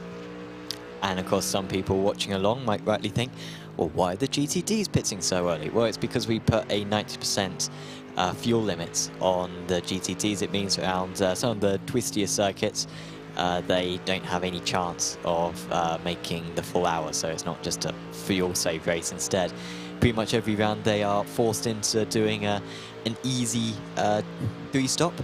Tonight, though, they're pretty close on having to do a 4-stop. Like I said earlier on, in order to do a 3-stop, you need to be making 45 minutes on each stint. So some of these guys who have had to pit as early as they have done, they're going to have to do some fuel saving later on. I'm sure they will do a 3-stop because many of the other teams have been able to get over the 45-minute mark. But these teams who are pitted early on, they're going to have to save a bit of fuel later on. I was just seeing right now. Always a beautiful sight, this, isn't it, as they all head down pit road. So Delta V is going to come out at the lead of this group. However, our top cars in GTD have not visited the pits, which it seems that the pace that they're displaying. On top of that as well, Sam, being able to go an extra additional lap in terms of fuel, that's really, really positive, and it's looking strong for them right now. All of them up front. I think Manatee Racing Crew might be leading after this pit stop. They've had a lot of fuel saving. But Alex Bennett, he's just been on the back of Astro Racing for over half an hour, I think. And I don't think he'll make an extra lap. It's so tricky to make an extra lap around the circuit because it is such a long lap. You need to be saving several litres of fuel in order to accomplish that. But it will mean that he should have more fuel in the tank when he comes to a halt, which will mean that he'll need to put less fuel in the tank in order to fill it up. And so Manatee Racing Green, watch out for them in a few moments' time. I think they'll be at least up to second place, but maybe up even up into the lead. Let's across to LMP2 right now. Alpha Esports, the second of 2 Alpha Esports in LMP2. It's the by G Performance car. North currently in the car, the Indian driver, having a really close battle right now with Walk Racing Yellow. Oh, while I say that, they're off and around, and was that contact between themselves and the Walk Racing Yellow car? I do wonder. Yeah, the Walk Racing car was merged inside of him, so it was a bit of an odd one where Shiva seemed to take a very wide line into Mulsanne corner, but I think he's got the right to do that. And we've already had one Walk Racing car, the red variety, pick up a penalty so far tonight. I would not be surprised if the yellow does as well. As meanwhile, up into GTD, BMW versus Cadillac. Yeah, 0.3 of a second. And of course, that was a slow lap time the last time around for the Viola car. I don't think they'll be able to hold on for much longer. And it was close behind the Mercedes Maniti, I believe that was. There. As our leaders from GTD have just all popped it in, our top 3 of Arnage, Astro and Maniti. Sam, so that wasn't the Maniti car that they've got past there, but Sam, your prediction time, is it going to come out true? Will Maniti lead after the round of pit stop? Say about 91 in 2. In the BMW, so is the 93 save out. That just leaves Impulse and Aerokinetics out on track, although they've still got about a 10 for the lap to complete. So we'll find out if they're pitting. As we see them heading down to pit road, well, already in pit road there. I'll go for Maniti leading. And I think they're all staying in the car. They are. I believe. Yeah, Stefanina was already in the car for the 92. Yeah, Cortez and Bennett, Ferrari were all in the cars for Astro, Maniti, and say about 91. Impulse, they've no driver change there. Aerokinetics has. Ah, I had to prove me wrong. Bennett, though, has been able to move up into second position at least, though. So Manatee up to second place ahead of Astro. At least some positive coming out of it. At least that's something, isn't it? As Arnage lighting up the tires there, getting on the accelerator, getting up to speed, talking about getting up to speed. That's the move done. RD getting past Race Clutch, who, well, from just defending Race Clutch. I think Standard Nomad have come into the pits from the lead, but they had stopped all the way back on, I think it was lap 1 or 2. So we're leading, just, you know, with it out of position a little bit. The Cadillac, Matthew Doyle in the car at the moment, but Sam, I think that could be the moment Archie Coveney can breathe a little bit, because Zuber has lost right about 7/10 for Race Clutch, just due to that GTD getting in the way. So this is where Dawson, oh, what a catch there from Garton Reed of Sabout. Oh, Sam, it's even more impressive when you see it on board. That's real nice. That is real nice. It was a battle between Alpha and Core, and Core have ended up losing this battle. No, winning this battle. There you go, they were ahead. And then this was walk. I mean, that's I think that's definitely a penalty right there. Just, yeah, not cautious enough. I mean, he shouldn't really be pushing it on the brakes anyway, and then he's not just tapped him, he has properly pushed him there. So let's and of course this isn't the only league happening in Apex Racing League at the moment. Of course, we've got our Formula 3 Championship going on a Saturday. We've got our GT3 Trophy starting on Tuesday, and we've also got Apex Racing Academy Porsche Cup starting on Wednesday. Sign-ups are open on that for apexracingleague.com following the Porsche Qualifiers Series. So if you're looking to be competitive in that, it's certainly a very good championship for you. But of course, if you just want to have some fun Porsche Cup racing for a fairly minor fee as well, because it's just 6 rounds coming up, do check out apexracingleague.com, find out more details and register for the championship. Last season was extremely entertaining. Let's look back from the MA70 car that got past Scuderia Volpe Viola. So I was just talking about, obviously, the new Porsche Cup League that is coming on board. Well, new season of, say new league. It's been around for a while. Really, season 8? Season 8. Season 8. Where does the time go, Sam? Where does it go? Talking of which, we're about 9 minutes away from top of the hour. Let's Fiercely Forward Black, who've, well, after a really shaky start from them, it's not panning out too bad, is it really? As the Cadillac of Scuderia Volpe Viola just in front of them. Yeah, they're only 16 seconds off the lead somehow. I mean, this is really cool, because last time the LMDH field was so close, apart from the top 2. But 3rd down to 11th were separated by 25 seconds at the end, I believe. They were. Tonight is like that, but the top 2 haven't pulled away. And so you can see there, the top 9 separated by 16 seconds, and we're nearly an hour into the race. Really, really good to see. PS4 Black could still win this race, which, considering that they were started last and spun on lap 1, was a long shot. It's on board right now with Fiercely Forward Black. The hands of Kevin Brown. MA6. Oh, Sam, that was tight. That was tight. And how did they all get away with that one? Well, he didn't want to go for the move. He was just shocked by how early the other car was. MA70 coming to the pits. They did pit on lap 3 of this race, so they were out of position. I'm trying to look on the positive for them. Will they be able to do one less pit stop? Perhaps. But I'm not sure. I think all the MDHs are doing a 4-stop, but they need to do some fuel zone to reach a 4-stop. At least for MA70, they've got an easy 5-stop at the moment for them. So that extra pit stop that they're doing so far, it might come back to them a bit later on. Look across the chat, Sam. Ryan Hamilton playing out the Donald Trump memes. Stop the count for Nomad. Of course, that's when they were leading overall. Of course, they are out of sync.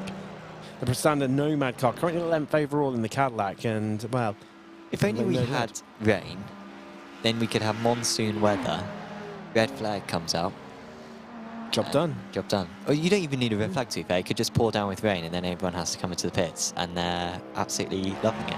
Having said that, Sam, about 4 or 5 years ago, Weck did run at Spa in the snow. Okay, yeah. So, you know, just saying, as Scuderia Volpe Viola under pressure now as they head down the Mulsanne. Also, Rob Sutherland saying Guan Archie. And Josh Wilson saying James Ibrahim, rip. What's rip is you've never had a sausage roll in your life, Josh. Can you believe that? How can someone get this far in life and not have had a sausage roll? Shocking. I know. Useless fact there about Josh Wilson. Wow, that is fiercely forward. That is then through against Scuderia Volpe Viola. That battle, I think, is not going to go away anytime soon, though, folks. That's now 7 places Kevin Burrell has managed to climb. Meanwhile, of course you're saying, Sam, but how close it has been in LMDH. Pure Sims, obviously, they've pulled that nearly 2.4 seconds gap over this little micro gaggle of 3 right now. With Simify, Ardy, and Race Clutch. Well, I was trying to think, hold on a minute. Race Clutch were in 5th not that long ago, but that, of course, was because of Prestanda Nomad, who had a driver change, if I believe I'm correct. Jason Dilworth has got in the car for them. Yeah, I think that's a new driver, isn't it? Yeah. By the way, drive-through penalty for Walk Racing Yellow. We saw them go into the back of another car into Mulsanne corner, and I think that's a fair penalty. So, is that because you've had a little wander across the stewards and seen it? And no, because it came up on our screen. Sorry, I was not paying attention. Sorry, Sam. I was looking at the timing sheets and chat, and I unfortunately don't have 3 eyes. And I'm not Sam Fitzpatrick and legendary like you, so yeah. I apologise to my inability to the viewers. Now, 2.5 seconds is the lead for Pure Sims, which is pretty much the biggest gap that we've seen all day. Yeah, they've grown that by about 1/10.5, Sam, across the last third of a lap. So Pure Sims, hands of Tango Bill on, really, really pushing it right now to the absolute max as that lovely thunderous V8 from that Cadillac heads on through. TN Matsy saying we did have our fingers crossed for a sudden red flag. Yeah, maybe hoping that this was like a virtual Le Mans event, perhaps around this circuit, and having a sudden stop, and yeah, would have been very. Unlike our Factor 2, we haven't had a whole array of sudden disconnects. And now we've cursed it. No. So us being all confident. Yeah, cocky and all iRacing is better. And anyone is free to rip this from the stream when inevitably something goes wrong. And I think there goes my chances of getting any work commentating on anything R Factor. Never mind. Yeah. Late now. RD Sim Sports, yes, 6/10 of a second behind, and Race Clutch now within a second. Pretty much matching the lap times last time. It was just Simify who was slightly off the pace, lost about half a second that last time round. There might be a change, by the way, for 3rd position in the LMP2 category. Alpha Esports Orange quickly being caught by Effect Simulations, and that was very, very easy. What's going on with Alpha? I mean, I realise this. Yeah, there's something going on with Alpha. What's going on with Daniel Lamoy? He's been absolutely faultless so far. Maybe he had a slowdown at Mulsanne. It would make sense, Sam. No. I think that's maybe controls related based on that furious wiggle of the steering wheel along the short straight there between Indianapolis and Arnage. Was that not an angry wiggle? I'm not sure if that was an angry wiggle or is everything working okay wiggle. Let's test it out. Well, it seems to be all right now. It's so annoying is the Mulsanne corner because you got some ghost cones on the inside, and if they were proper cones, it'd be an actual deterrent not to cut the corner. But instead, because you just merged through them, there's not really much of an incentive to abide by the track limits. So it is very easy to pick one up, and it is a huge penalty to pick up a slowdown around that part of the circuit. Full commitment from these drivers as they head through the Ford chicane there and build up the speed across the start-finish line. Just getting that confirmed. Jibrim Racing and more did have a slowdown. It is and I hate to use it, but I'm using the rice analogy again. It's a lot of rice currently in the LMP2 field. Tim's looking at me as though he doesn't know what that means, despite the fact that I think I say it all the time. Was that a bit of contact there? I think that was a bit of contact. Yes, well, the Cadillac at the back just... Oh, and round for RD. They've lost third position. Race Clutch are up into third. And that was the 297 of Absolute Motorsport Acelith, who initially maybe made contact with Race Clutch, Tim. I'm sure I saw the front end of the car just sort of bounce up a little. Almost like it had contact for the LMP2 outfit. Which then means that RD just lost it of their own accord. Seems, wow, I mean, I tell you what, Sam, this is going to keep us on our toes, isn't it? But we've still got just over 2 hours of racing left to go. The first hour always goes the longest, I always feel. And then you think, wow, we've got to survive double this. Or obviously, when it comes to a 24-hour race, but we've got to survive 23 times the length of this. And you think it's just impossible. And then they sort of rattle on by, and then... I mean, usually I go to sleep for 12 hours, and before you know it, it's the home stretch. Yes. We all know about your love for 24-hour races, especially those that you tuned into previously week's late Apex. Exactly, yeah. Still that Daytona 24 shorts clip, doing very well on YouTube. Do check that out. Yep. And Impulse Racing up ahead of Valkyrie Competition as it stands. These guys 52 seconds off the lead at the moment. And this is Thomas Delcourt at the wheel. Now, the good news... No, I'm going to say good news. It's bad news all around. Because both these guys only made it 11 laps earlier on. We saw some drivers be able to make the 12 laps. And I do think that basically for this race, you're going to need to take maybe 3 11-lap stints and 1 12-lap stint. So this is probably a good position for Valkyrie Competition right now. Save a bit of fuel and try to make that 12-lap stint, because I think everyone is going to have to do it if you're going to limit your pit stops to just 3 in this GTD category. Sam, as we've reached the top of the hour, a bit of a rundown of exactly how things have panned out so far. Well, the good news is no retirements so far inside the first hour. Excellent stuff. I know you're just having a quick squiggle through there, so I can see, just to make sure I'm definitely correct. Yeah, because it's very impressive. It is very, very good. So this is what happened all the way back at the start 1 hour ago. Some 18 laps as Race Clutch, well, they started well. It hasn't quite panned out that way for them. Same as said in LMP2 for Seibelt. Clanry Garden got things started in that category. Both those cars lying on 4th and 5th respectively, and their categories in order. Meanwhile, down in GTD even, really close competitive getaway there. However, Core Sim Racing, well, they carried straight on down at turn 1 on lap 3, wasn't it, I believe? That was lap 1. Oh, it was lap 1, wasn't it? Apologies. Oh, yeah, of course. That was Fiercely 4 Black with an early setback for them, but they've really recovered very well. Fiercely 4 Black. They're up into 7th position from last on the grid. And there's the Delatras LMP2 on Seibelt. Wow, walk versus effect. What a battle this was. For me, my favourite moment of the first hour.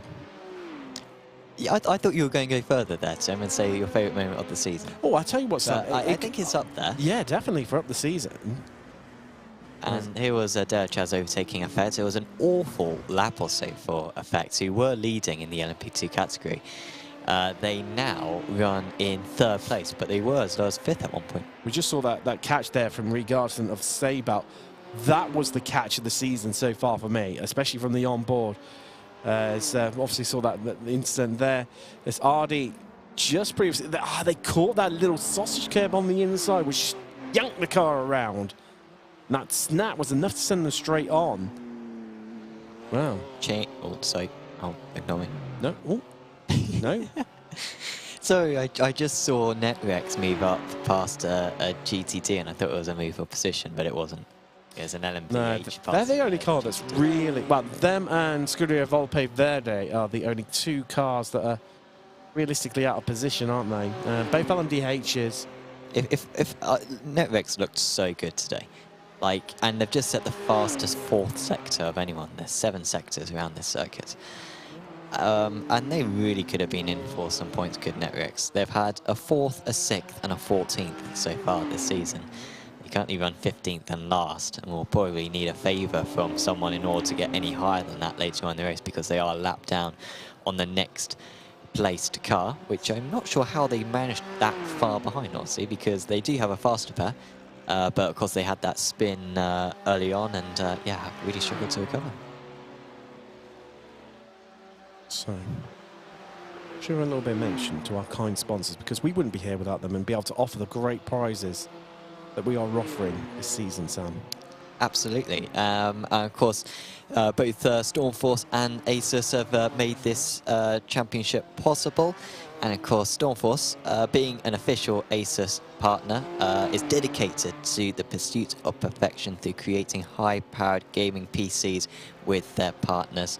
Powered by ASUS means exclusivity, it means performance, it means technology as a work of art. Why consider anything less?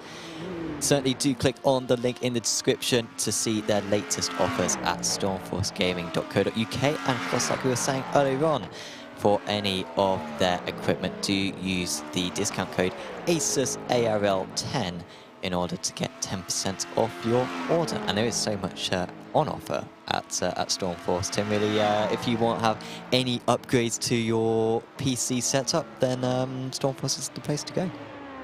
Means I'm going to need some extra RAM for my PC, and I know it's where I'm going to be heading, definitely.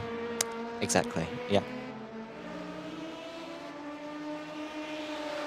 As I see, Walk Racing Red currently lying 3rd position in LMP2 behind Effect, who, after that, we were talking about it during the...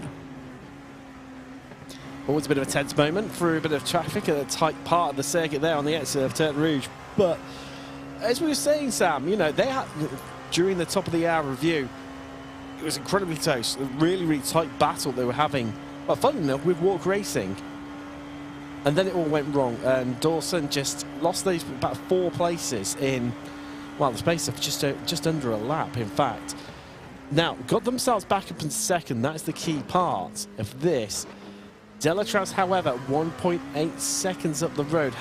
But the Effect, Walk, and Alpha all being on top of one another, if these 3 can work together, Delatraz don't stand a chance.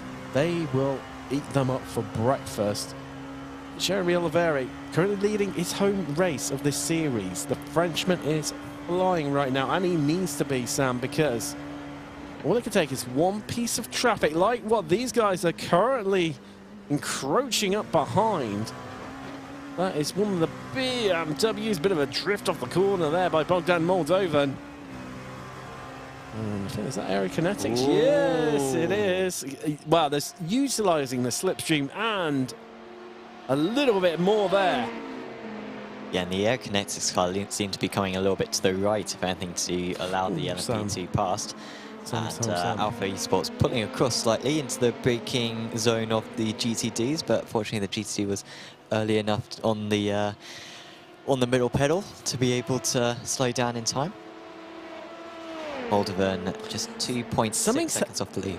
Something's happened to this car, Sam. What? Walk Racing? Because it's showing that they've had an incident, and then Delatraz and Effect have passed them. Yeah, they lost 7 seconds on that previous lap. Did Walk Racing? Of course, I forgot that they were leading because I saw it was taking into account the fact that they had the 5-second post-race penalty as well. But at least out on circuit, they had been able to build up a little bit of a gap for themselves. Now, Sam, I believe someone who's vying for a position as our trackside reporter, James Abram. Yeah. He's straight in there yet again with exactly what's happened. Walk spun on the exit of the Ford chicane.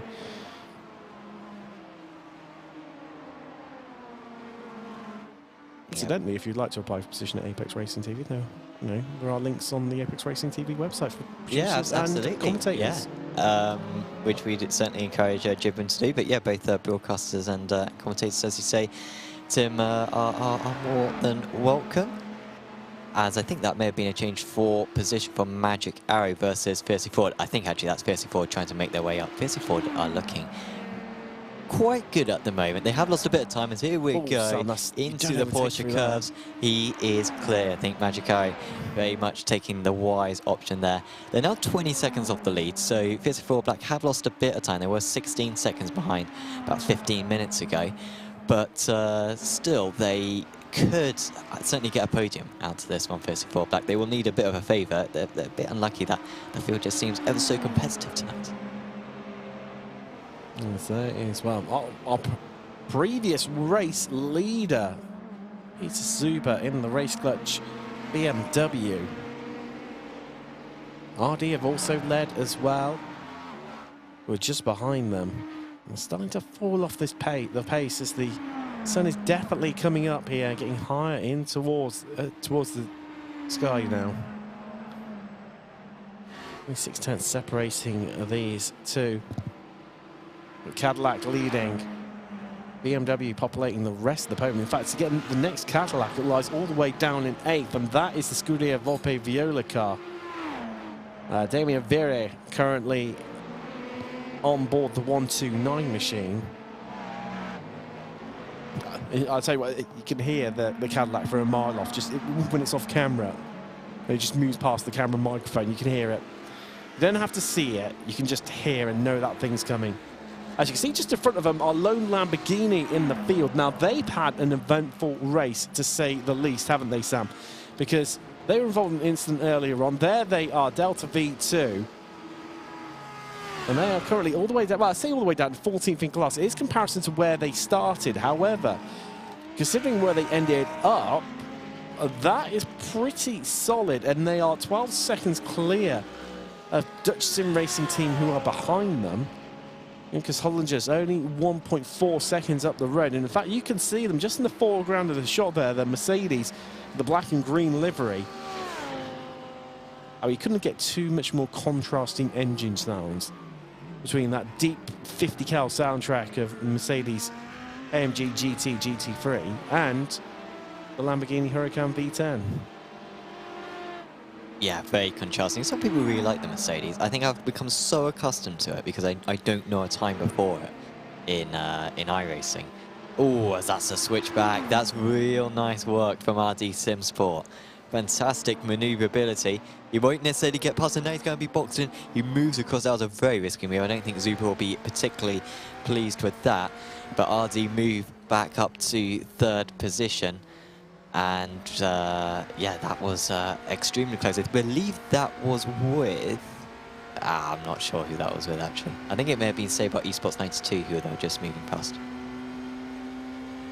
It does make it challenging for us, the fact that Sabre are running all BMWs. There's 3 of them, and they have 91, 92, 93. As round the outside of Pulse we go. On board the race clutch BMW and LMDH. Apologies, it was Valkyrie competition that they overtook. My bad. It's very throttle, hooking the car up, looking for the exit. It's Regarton for Sabre and LMP2 to our right. NetRex Grand Prix 196 and LMDH have got a warning for dangerous driving. So they were in a fight. All Sam, top 5 into the pits from LMP2. So, is this what we expected? Pretty much. Yeah, pretty much. Yeah, well, I think it's got to be, since they're all into the pits, covering one another off. I mean, it's going to be... It's just about possible. So you can imagine they're going to pit on the 2-hour 25 mark, and then we'll have 35 minutes of fuel left. So it's like a perfect 4-stop, I think I'm saying. 1, 2, I think so, Sam. 3... I've just kept... Or, no, 5-stop. It's a perfect 5-stop, but they have to take a full tank of fuel.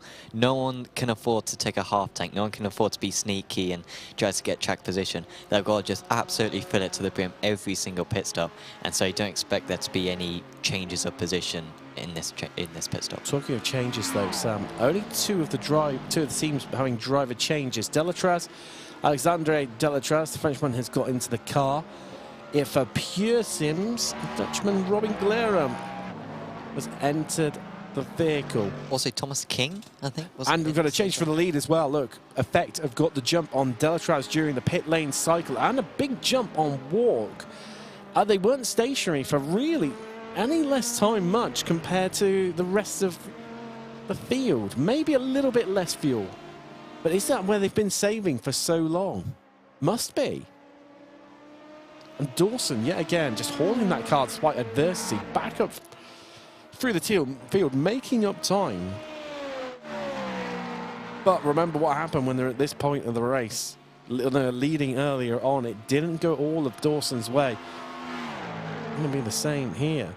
Issue for Alpha Esports Orange, who were right in the fight.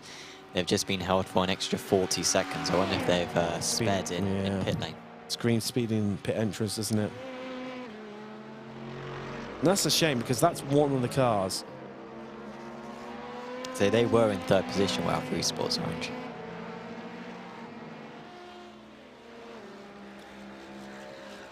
Just having a bit of a look, Sam.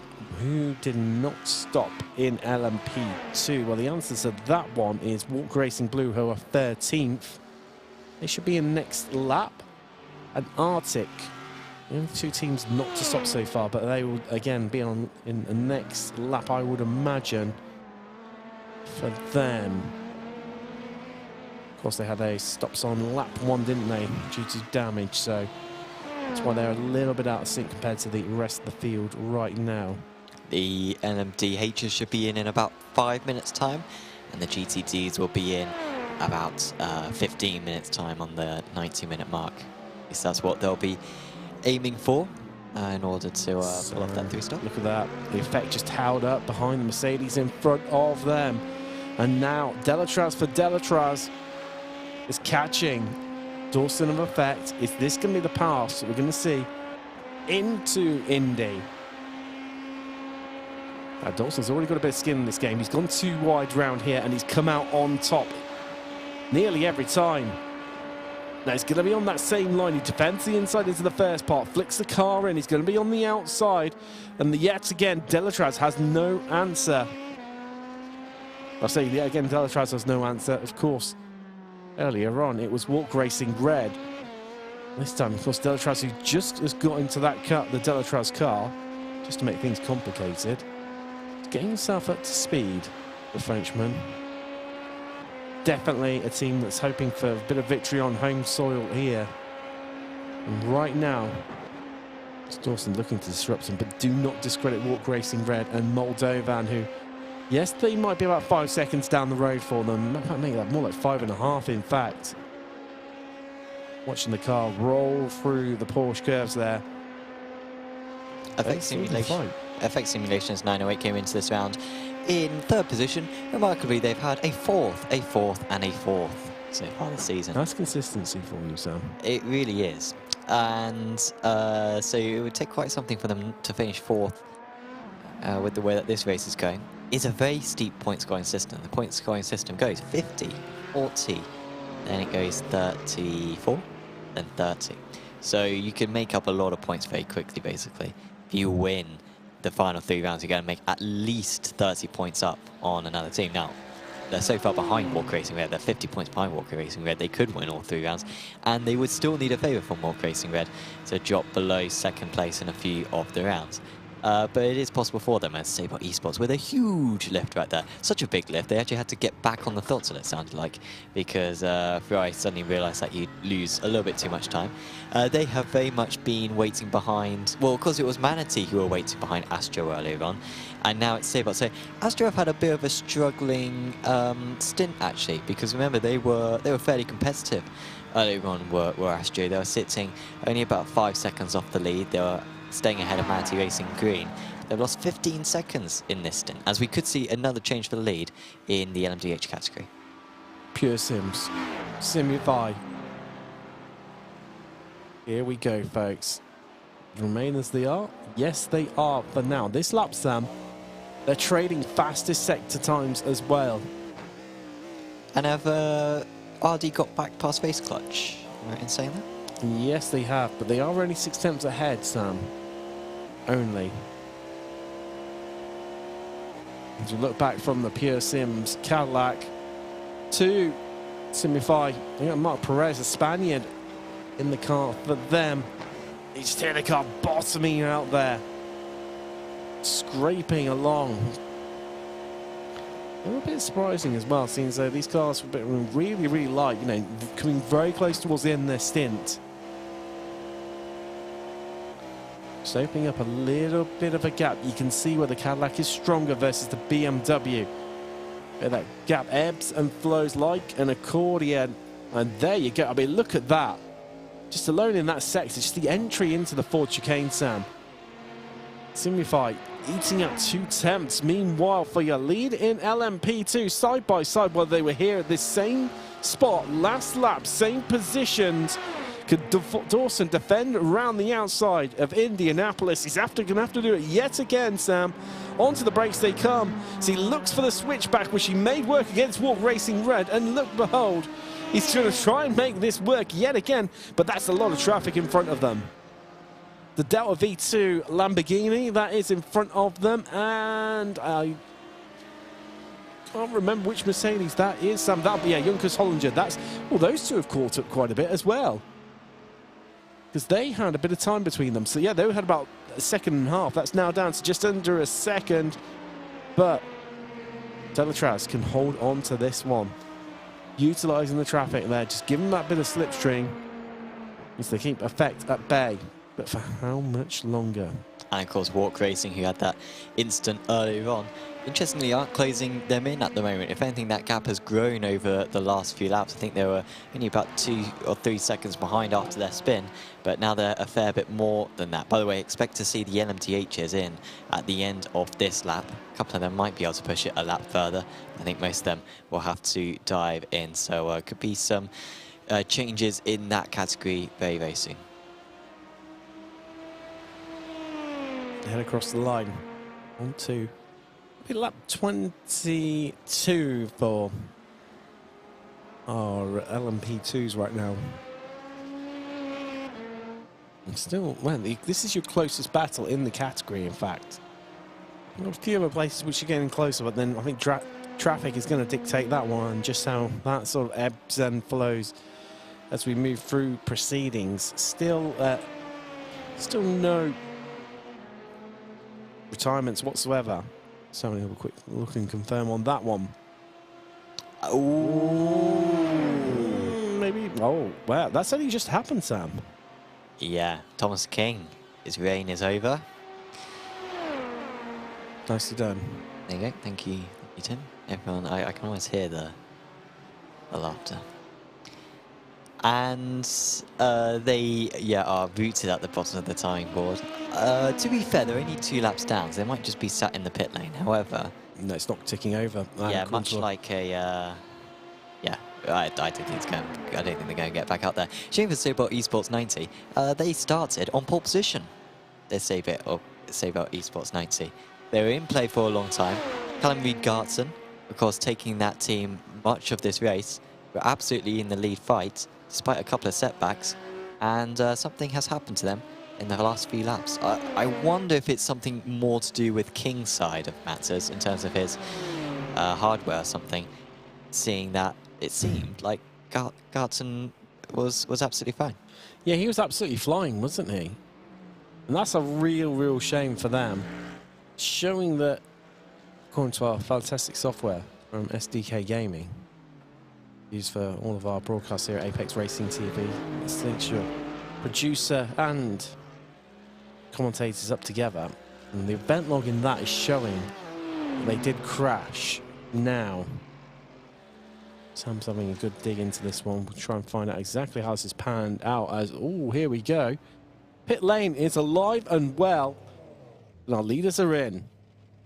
Up onto the jacks there, going for a tyre change. Oh, a driver change going on there too as well. I think that was down at RD Simsport. So Archie Coveney was in the car. We'll keep you up to date with who's in the car there. Meanwhile, Prestanda Nomad, that means they are going to take the lead again. And here, Ryan Hamilton asking to stop the count once again for that team. And Sam, any more ideas as to what happened? Oh no, so no, he had, I thought he may have done the classic mistake of not mapping a button for his pit limiter. I don't think it's that. Thomas King came out of the pit lane, did 2 corners, then towed back to the pits. So, hardware issue for him. Callum Gartson, I imagine, is not a happy man right now. But then surely Regarton would have got back into the car. He's still got a chance to, to balance this out with the fair driver usage. Well, that might be what they're planning on doing, but it's a very long tow. Having to tow back from that area of the circuit. But yeah, maybe they're throwing in the towel. Shame. To look back from the Pure Sims LMP. So interesting that Archie Coveney took much less fuel, 24 seconds. So that's what I was talking about earlier on, how with the strategy that these LMDHs are going for, they can do 4 stops, but when they do that 4 stops, then they have like a 20 minutes spare. So they basically got half a tank spare when they're doing that. And so Archie Coveney has taken half a tank at this pit stop. So he now leads by 20 seconds. But that will be obliterated in either the next pit stop or the pit stop after, because he will have to take a lot more fuel. He will only be able to make it to about the 1 hour 40, 1 hour 45 mark as well. So he's going to have a very short stop here. That's a bit slow. Is that a slowdown? That's not what he needs. He needs absolutely 100% push right now, does Archie Coveney, to build that gap up with that low fuel. Yeah, really important stint for him now. Massive, massive stint, realistically, Sam. In terms of this race, these two haven't separated up. We saw Fiercely 4 Black overtake Magic Hour earlier on. They weren't able to pull away. They've had driver changes, Sam, in the pit stops. So Taruxi for Magic Arrow has got into the car. Meanwhile, Senjian has just, well, not only taken a place for Magic Arrow, but obviously got into the car earlier on for Fiercely Forward Black. And they stole Sam. Wow, is that a better save than what we saw earlier on from the save out 90? I don't think it was quite as good. That was a bit more self-made because he went over the curb bit too much. And the other one was marvellous. Effect simulations 909 are now with these drivers. And even Scuderia Volpe Viola as well. But back to the front is Magic Arrow.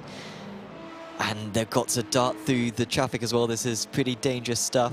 I mean, you've got drivers pulling out and then potentially being boxed in. And this is a narrow part of the circuit as well. But the LMDHs are being sensible about it. They're staying in their left lane. The GTDs are staying in the right lane. And they've got one more LMP2 to catch up. That's the Walk Racing red car, the 290. Sam, did I catch a bit of pushing going on there? I think you might be right. I've heard it's possible. Oh, Sam, on the brakes, here we go. Effect caught completely and utterly napping there by the Scuderia Volpe Viola car. And now it's a drag race, BMW versus Cadillac, and wow, with that outside line, able to get onto the accelerator that bit sooner. Warren Master Effect in the BMW gets ahead, but not for long, as here we go, side by side into Porsche curves. And oh, wow, what epic racing there, Sam. I thought that the Effect BMW would give it up, but they didn't whatsoever. Trading places, Race Clutch as well, and Simify in. Oh, hold on, that Simify car has lost, after getting past, has lost a massive chunk of time, Sam. That's 1.3 seconds. Yes. And of course, interesting that Marteau isn't racing tonight, it seems, because they've got Benjamin Figueroa in that machine. I think it's Benjamin's first appearance this season. So that is a slightly compromised squad for Race Clutch. Still very strong.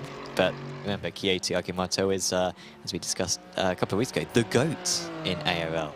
And yes, we do want toxic discussions about who is the GOAT, because that is what all very popular sports do have.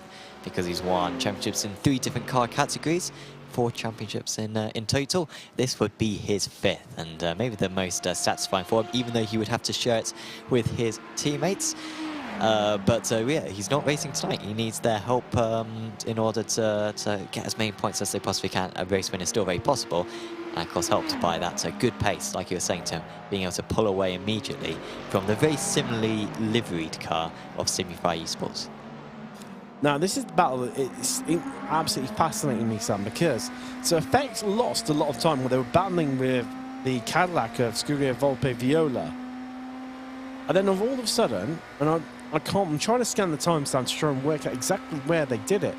I've made it all back and packed fiercely forward back, and are now going for Magic Arrow around the outside. Actually, apologies, it's going to be on the inside. I thought they were on the first section of the Mulsanne Straight. They're not. They were on the second. They head out onto the third, and a big twitch, and that's going to allow fiercely forward black, well, head in front, and they didn't have to do it very fiercely whatsoever, like their team name would suggest. You basically said the same joke twice there, Tim. I pretty much have, Sam. There's no response from Magic Arrow. It's my jokes, or bad puns, or just racing we're talking here. I don't think it's to either any of them, but this could get tasty now, Sam. That's the Delatraz car, I think? No, surely it can't be. No, that's not, because they would have the Effect LMP2 with them. But we have got one to save out GTDs, and they're going on to the hard shoulder here to get the pass turn 3 wide as we run into Indy. Onto the brakes. And is everyone to slide their way through? It's close there between the Mercedes and the Cadillac, who are still side by side. Oh, that's a send. Nah, I mean, good work there from that Mercedes to be able to afford room the way that they were. And there was nearly, Sam, as you look across the time screen, nearly a bit of contact there. So Magic Arrow, who led this group coming down the first part, well, certainly even towards the second part of the Mulsanne Straight, and now to the back of this group. But they nearly made contact there where the Mercedes behind them, the GTD, thought they were a little bit further ahead, went to move across, and then saw them there, and then had to back out of it. Incredibly close stuff. Incredibly close stuff. We haven't really seen the traffic make much of a difference so far tonight. I think that was maybe the biggest we've seen, where we've had a few gaps now form in our various categories because of having to negotiate the way that they did. So that was almost what we expect to see in the first pass through. So into the pits comes Prestanda Nomad, and also the Effect Simulations 909. Now that could explain how they were able to make up so much time so quickly, because of course they were running a bit out of sync compared to everyone else. So Scuderia Volpe, Viola, Fiercely Forward and Magic Arrow had all stopped previously, whereas Effect hadn't, because remember they came in on around about, I think it was the first lap, wasn't it? Because we looked like they were carrying qualifying fuel. Meanwhile, their sister car has dropped a little bit of time, hasn't it? Too much as Dawson. About a second gap between themselves and Delatraz now. Of course, Delatraz taking the lead in LMP2 about 2 or 3 laps ago now. Oh, that is the Scherer Esports BMW in and up on the jacks.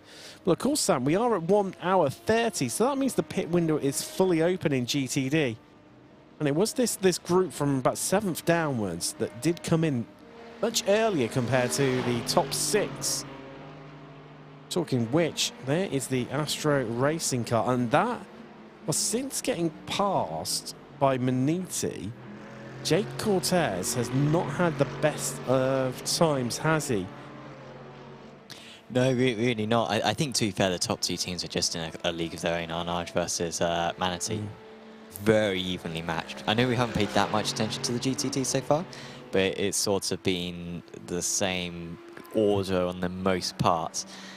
with just the caps mainly just exaggerating out. There is Arnage. That's a really hard 5.5 second lead that they got right now. Manatee, not really any advantage that I can see for them. I mean, they haven't been able to save any fuel behind another car so far in this stint, unlike the first stint. And yeah, like, it really has extended from second to third, and then ever so slightly between first and second there. Would not count out Manatee. And once the drivers change as well, especially if they have Tim Masker for Manatee Racing Green, he will be a weapon when he gets into that car. In just a few moments' time, I think they will be pitting at the end of this lap. Yes, based on what happened. No, I think if they've extended out another lap over the rest of the pack, so from 7th downwards, like they did in the last stint, then actually they won't come in this time around, they'll come in next time around. So be interesting to see whether they've matched the amount of laps as the rest of the pack, or they've managed to eke out another lap. So it's showing that they've got low fuel there, that little red. Is that always there, though? Well, I'm not sure. It's one of them. They're due a pit stop, Sam, so I'm going with yes. Oh, so you're changing your mind now? So I'm going saying, with me? I'm saying that it should be there because they're running low on fuel. Okay. I'm sticking to it because it looks good and it sounds about right for where they are in their pit stops. As also, Sam, another retirement. We've lost the Arctic Racing LMP2 at the hands of PJ Claysons. Remember they... Oh, spin round for Manatee Racing Green. What a mistake from Alex Bennett. He steps a wheel onto the grass on entry and has lost himself a crucial 10 seconds. Well, he was just pushing ever so hard though, Alex Bennett. I think, dare I say, he might be getting out the car anyway. And perhaps his very last action in that Mercedes AMG for tonight's race has been a crucial one, and surely our Arnage competition will be safe from here on in because they will have a 15-second plus lead when they leave the pit lane. Well, they've had a driver change as well, Sam, have Arnage. So have Maniti. So Nicholas Mateo's got into the Maniti. Manuel Tronsko's got into the Arnage. Meanwhile, just seeing this lovely little battle playing out right now between fiercely forward Black and Scuderia Volpe Viola in LMDH. The perennial Cadillac versus BMW battle that we've seen quite often take part this race. Sims have had a tough stint, haven't they? I don't think Tanguy Bilon has quite had the same pace as his teammate because they were in second place, if I recall correctly. But now Race Clutch are fairly clear, and Simify Esports are looking to pass. RD really dominating the hands of Archie Coveney. Well, they had the short stop. They did. It'll be very close. Right now, RD basically leads because they'll need to take 20 seconds more fuel later on. But obviously, it'll turn into a 2.8 second gap if that is all, works out as we expect. Sometimes it's that mental aspect of you think, so far ahead, right, I may as well start battling with the car behind me. But there is no need to because they will need to stop again. So it's to your advantage to not battle and to push on hard because RD, but then sometimes, maybe if you're already third or fourth, it's worth gambling.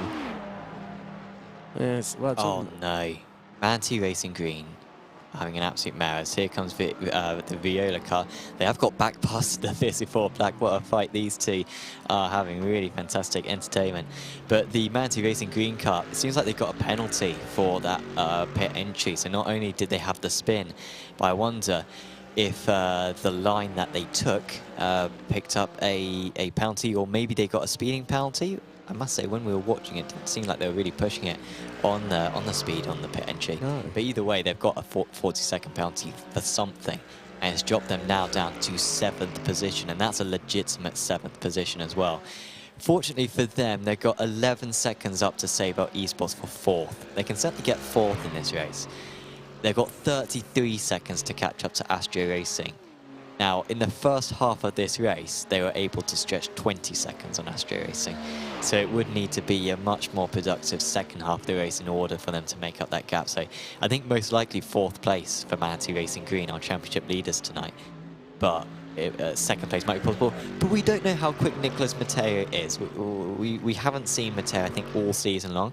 Tim Masker is usually the other driver in that Manatee Racing Green car, and so we wait to see what the Spanish driver, apologies, can deliver. Who is Sam? He's 9K, is Matteo, so he should be very quick. Well, on track right now, Sam, he is the most highest iRacing driver. Second place goes to, I think, Manuel Tronsko of our large competition, who are leading GTD right now. It's on the screen, Tim. There you go. But that's only 8.4k, Sam. Only. That's only. I mean, he is. The difference between those two is half a Tim Cox. Half Tim Cox, as it currently lies at the moment. Tim or Cox. I could probably go with the first one. Might be safer. Yeah. We're not past the watershed yet. Yeah. That's flawed you, hasn't it? Anyway, yeah, LMP2 have closed up. That has closed up, Sam. Good news for LMP2 fans and the lead for it, because Delatraz, they had opened up that gap to about 1.2 seconds, but a bit of traffic coming into play has allowed Effect to catch up.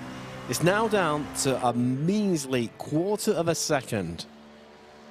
2.5 tenths, be precise. Walk Racing have just continued to fall away. Remember, they were able to get the gap up to, I think, 5 seconds at one point earlier on in the race. Then they had a spin, apparently on the exit of the Ford chicanes. Dropped about 3 seconds behind, and ever since then the gap has just continued to increase. Now, I don't think they've had a pit stop. They had a pit stop since then. No, they. Oh, maybe they did. It feels like it was a while ago. However, the laps are really, really long down the circuit. I think it was before the pit stops. But yeah, they've just not been able to make up the time. Same driver, all the same drivers. Walk Racing with Bogdan Moldovan, Apex Racing League prototype champion for last season. I imagine it will be Emmanuel Gachea who will be getting in that car, or the second stint, or the second driver at the next pit stop. Sam, looking across the chat, as always, Simon Hednecki, MA70 Esports, retired due to a lack of skill. That's normally a polite way, well, that's my version, polite way of saying I've stuck it in the wall. And also, never-ending wrinkle face, where's Keo? Yeah, where is Keo? We're asking the same never-ending winkle face. Keo was around in the chat earlier on. So Keo, if you're there, stop polishing your Apex Racing League trophies and type something to us, because we want to know, are you on vacation perhaps? Or something else. I feel like it's probably vacation because the weather's very nice, apart from if you're in the UK. And yeah, he's probably having a nice break right now. And while we're on GTD, and to round out the last comment, just catch up with it in the chat. Fujiwara 87, Where la Valkyrie? It's my best French accent while reading French, which means where is Valkyrie? Well, they've had a really quiet race, but I don't think we've mentioned them all race long, which is normally a bit of a good sign, Sam. However, they are down one place. So Thomas Delacar currently in the car for them, BMW. 11th in class in GTD. Well, ahead of this battle we're seeing right now between 3D Rap Squad, of course, and Aerokinetics. Now, 3D Rap Squad, of course, started from the back of the field in class, and that's another one we haven't really mentioned at all race long, but they have climbed 5 places, Sam, and that is a solid start. In fact, looking at it for our entire field, they are joint 3rd position climbers, only beaten by Alpha Esports Blue and LMP2, who are up 8 places. Fiercely Forward Black, who are up 7 in LMDH, and they are currently sharing +5, are they? No, they're not. They've got it all to themselves. There's 2 teams with +5. Say about esports. Oh, yeah, there we go. I knew I'd seen one elsewhere, Sam. Thank you for saving me. Yeah, good drive from Sabot Esports 91. Was not a good qualifying for Roberto Ferrari, but of course Alessia Santorze now at the helm of that car, running it in the rostrum positions.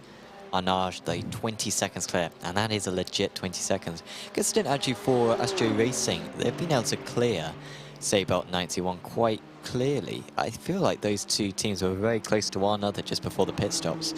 And yet there's now 7 seconds between them. Not a short pit stop or anything for Astro Racing.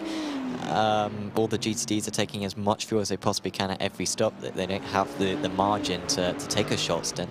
And so that 7 seconds is legitimate. So looking really good right now for Astro to get what I believe would be their best result this season. They've had 2 fourths and a third. So yeah, it would be very strong for them. Sabot Esports 91, 2nd place in the championship at the moment. They would cut down the lead to Manti Racing Green as we have a move for Delta V Racing number 1 getting past Shira Esport and Manti Racing Green. Championship leaders, like I said, at the moment, the championship would be down to just a handful of points, but they've got a very possible chance at making up some points here.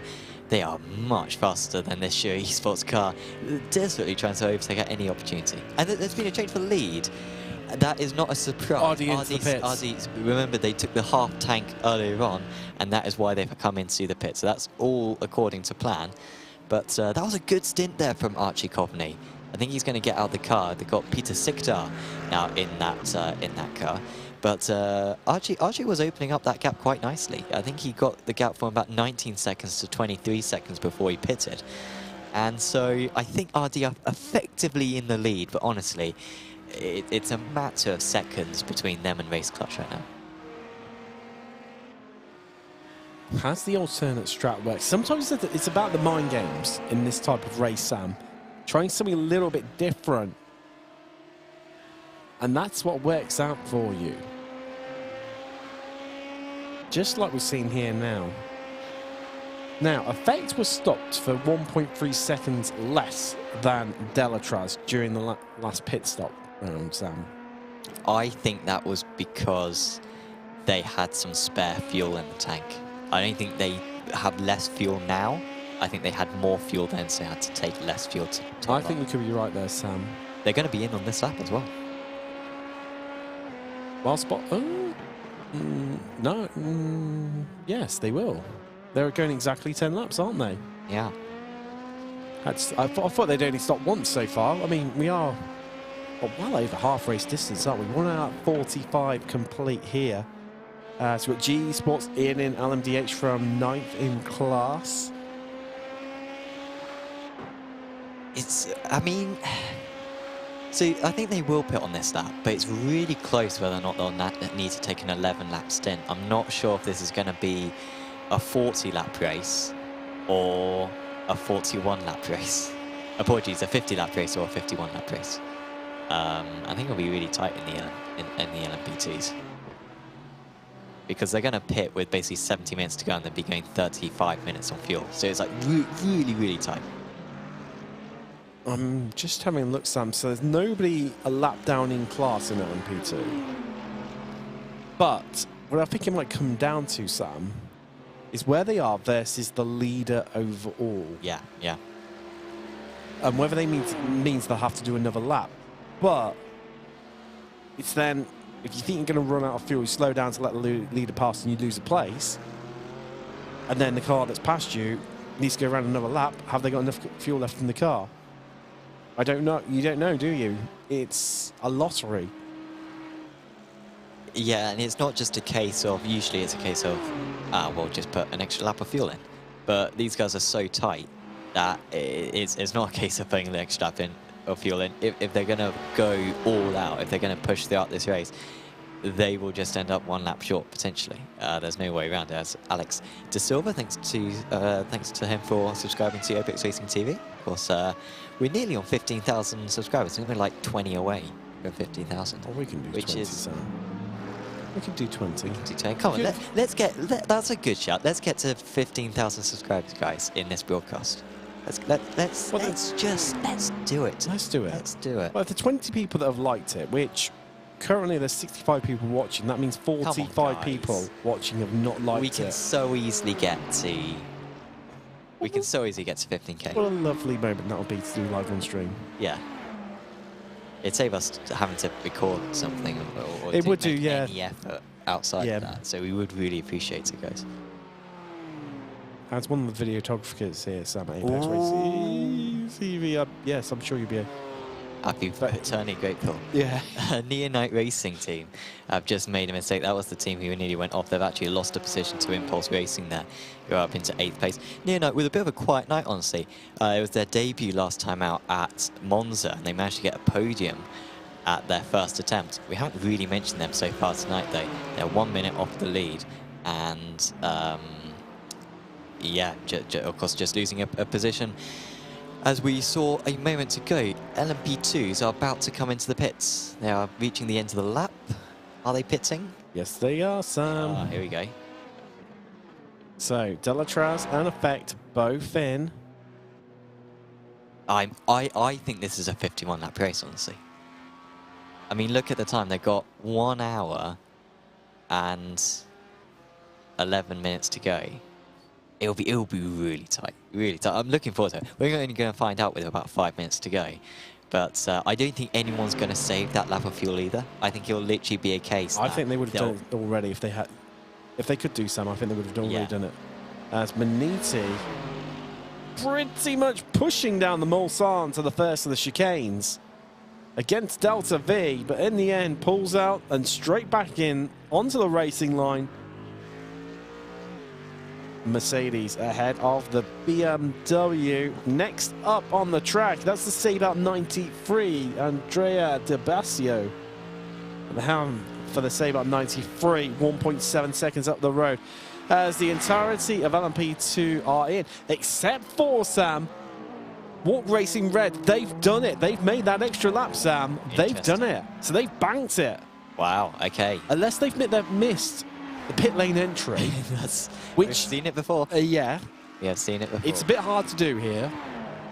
But if they've banked that extra lap, that could be absolutely crucial. And that could be why they were losing so much time, Sam. That's a really good shot. It's all coming together. Oh, and that's why Mr. Marteau has been all quiet. Kie usually can't shut up the man. Pit stop and then jump them. 1.5 seconds less. So, no, yeah. And there you go. Delatraz say, see you later. We're off. We're back in front. I mean, whilst they're saving that fuel, it's a bit redundant. Because one, they can't break the draft. And two, they can't make the extra lap. Or I think they probably went the whole hog there and lost probably 10 seconds. Like, they were really slow at walk in that last stint. So they were by themselves as well. Like, they weren't in the draft. But if it goes 51 laps, then it will undoubtedly be the right call. Now, these guys have got to decide, is the race going to go to 51? Because if it is, then they need to... Well, to be fair, they don't have to save fuel now. They can save fuel in their last stint. This is their penultimate stint they're now starting. But they do need to make that decision soon, in the next 35 minutes at least. I mean, maybe it's a case that Effect have just been trying it, but just haven't been close enough to make it work. And, I mean, yeah, it's so hard to know, Sam, how this one is going to play out. So there was Walk Racing Red. There you go, as it's predicted in. They've broken the mold in LMP2 and won one extra lap. I lie. They're not the only one, because Walk Racing Blue, Sam, they did it in the last stint. They stopped on lap 21.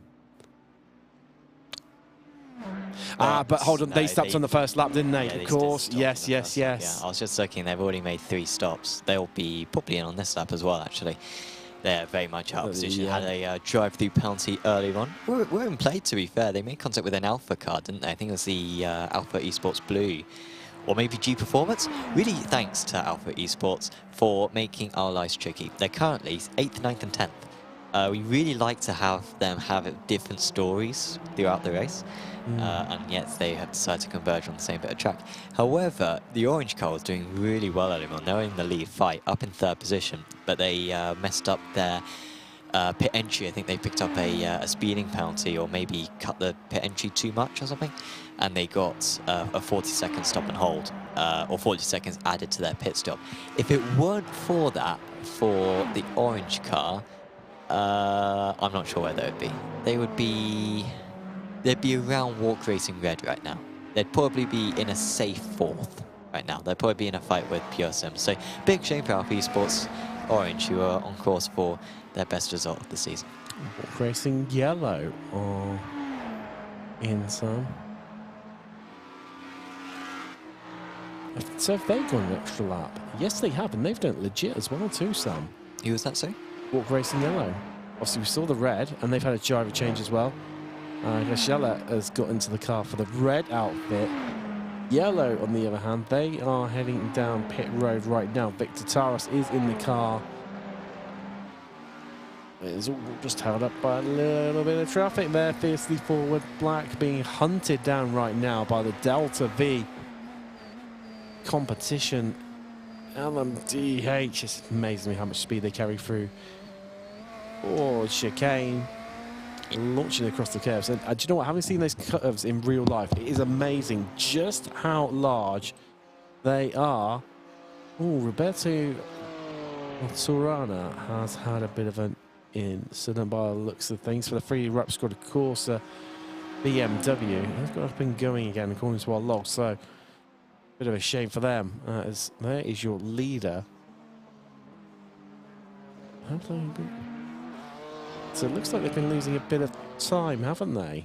There we go. As our producer pointing out, you can see it from the graphic in the bottom right corner right now. There you go. See, Sam.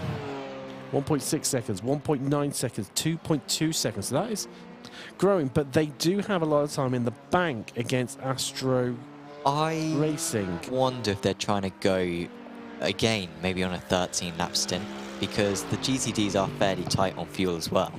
And I wonder, seeing that Arnage are so comfortable in that first position, they're just thinking, well, even if it's just a 15% chance of there being an extra lap, let's just bank it. I seriously doubt, and no disrespect to Perez, I seriously doubt Manuel Troncoso, who is 9K, not 9K, he's 8.4K. I seriously doubt he's half a second a lap slower than these guys. So, and is the second highest iRacing driver in the whole field. Yeah. So I think Arnage are all right now. Whatever they're doing, I think they've got it all planned out. It's getting caught up in the traffic a little bit right now. So Delta V ahead of Fiercely Forward, Black, although that looks like that favour's about to be returned. No, it's not. So we come down towards Mulsanne corner, swoop around. Who's got the most momentum off the car? Fiercely Forward are in the slipstream. Can they pull the move off? Advantage is BMW on BMW. That's who is going to go where. So the Delta V hug the inside, which will then give them the outside through Indy. But no, they've backed out of it, tucked in behind Fiercely Forward, who seem to have picked up the place with relative ease there. Relative ease as well. Meanwhile, Impulse on the attack here, going for a move on Shara Esports. And they've got it done nice and easy into the braking zone, into the first chicane down the Mulsanne. Just going to get boxed in a little bit, and actually they'll pick up the draft there from the Effect LMDH. It'll help them to defend this position. Impulse. Raymond Sheffers in the car for them at the moment. Marcus Kensel on board for the Shara BMW that's just behind them right now.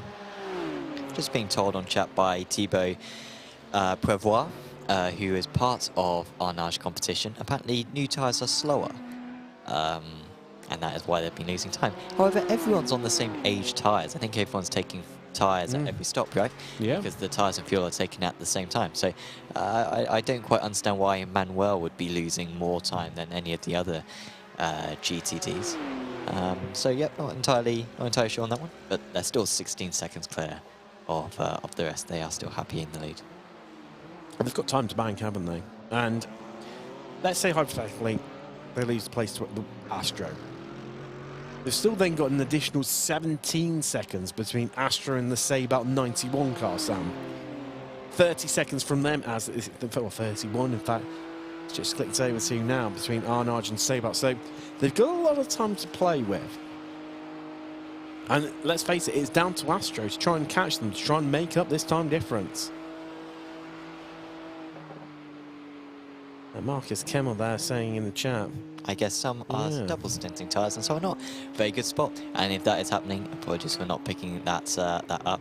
Yeah, apparently they take too much time maybe to warm up, and so they've been just not taking the tyres because it's that is an interesting tactic, is it? Because obviously they changed it recently that you can take tyres at the same time as refueling in GT3/GTD. As iRacing, they changed that. A lot of people, myself included, was a bit critical of that because it killed off the strategy element when it came to tyres.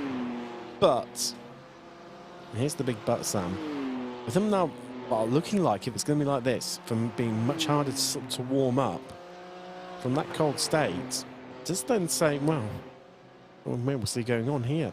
Do you actually double stint them? You got warm tyres on the car? Yes, especially, let's face it, at Le Mans, there are a lot of straights, so you can cool the tyres down. It's not like somewhere like Hungaroring, for example, where it's corner after corner. It just comes at you thick and fast, one after another, bang, bang, bang, bang, bang. Certainly Road Atlanta we're going to visit for the last round of the season, where you probably wouldn't be able to get away with it. But here, yeah, I think that's absolutely what's going on at the moment for the teams. Marcus just saying a broken tyre model physics. Yes. Probably is the case, unfortunately. Yeah, that is very much explains why that pace for Arnage hasn't been quite so good. By the way, we are talking a lot about this stuff, partially because once again the race is back, and Tim was confused by what I meant by the race. But what I mean by the race is that on our timing tower, or our timing board, as a race clutcher into the pits in the lead of the NMDH. It's all white rather than sort of the orange and the red and the yellow that we have. Yes. So it's just all white down the timing tower, and so it is like, as I call it, an empty bowl of curry. There's no curry left. It's just rice left, where the curry represents racing. Race clutch are in, of course, like I said, for Benjamin Figueroa. That is that early or is that on time? I think that's a bit early. So they've gone 12 laps for their first 2 stints and then an 11 lap there. However, it doesn't really make a difference. Remember, they have 20 minutes to play with to the NMDHs, and so they can afford to early stop for a couple of their stints if they so choose. So not really much to write home about there for Race Clutch, just 1 lap short, but it won't affect them much down the road. Sam, look at that. We are already at the end of hour 2. Share a little update of what we've witnessed here in the second hour. So this is RD just making their way through, and it was close at the time, Sam, and it looks even closer second time around. There's fiercely forward. Just loot and Magic Arrow. Thank you, Sam. I had a clash in my head. Let's have a look for the on-bail, that save. Oh, was that better than the Sabout? No. In hour 1? No, Sabout was so good. It was just the way that they used all the track was really, real nice. So this was effect back on Magic Arrow. These guys were battling for absolutely ages. They are. Well, that was part of the. That was the 4 when it was up to a 4-car battle, wasn't it? And that was brilliant. Then they hit some traffic, didn't they? And it all sort of spread them out a bit. Yes. It was Delta V, I think, who had a real nice run of pace. So Effect then had a spin. I don't think we saw this live, actually. Ooh, and Sam. wow. I think that was that Alpha Esports, Alpha Orange, I think. Right, taking really good evasive action. Manatee, after an awful pit entry, they spun on pit entry. They cost them 10 seconds there, and then it lost them another 40 seconds because they got a penalty for it. And they've been on the comeback trail ever since. They dropped as low as 8th. And that was fiercely forward yellow. The yellow car or the black car? I would say black. I think it was the black car. Is the yellow car even out there? It's really offensive if they are. But no, I think it's just the black car out there tonight. As in fact, I've had a driver change there in the 908 car.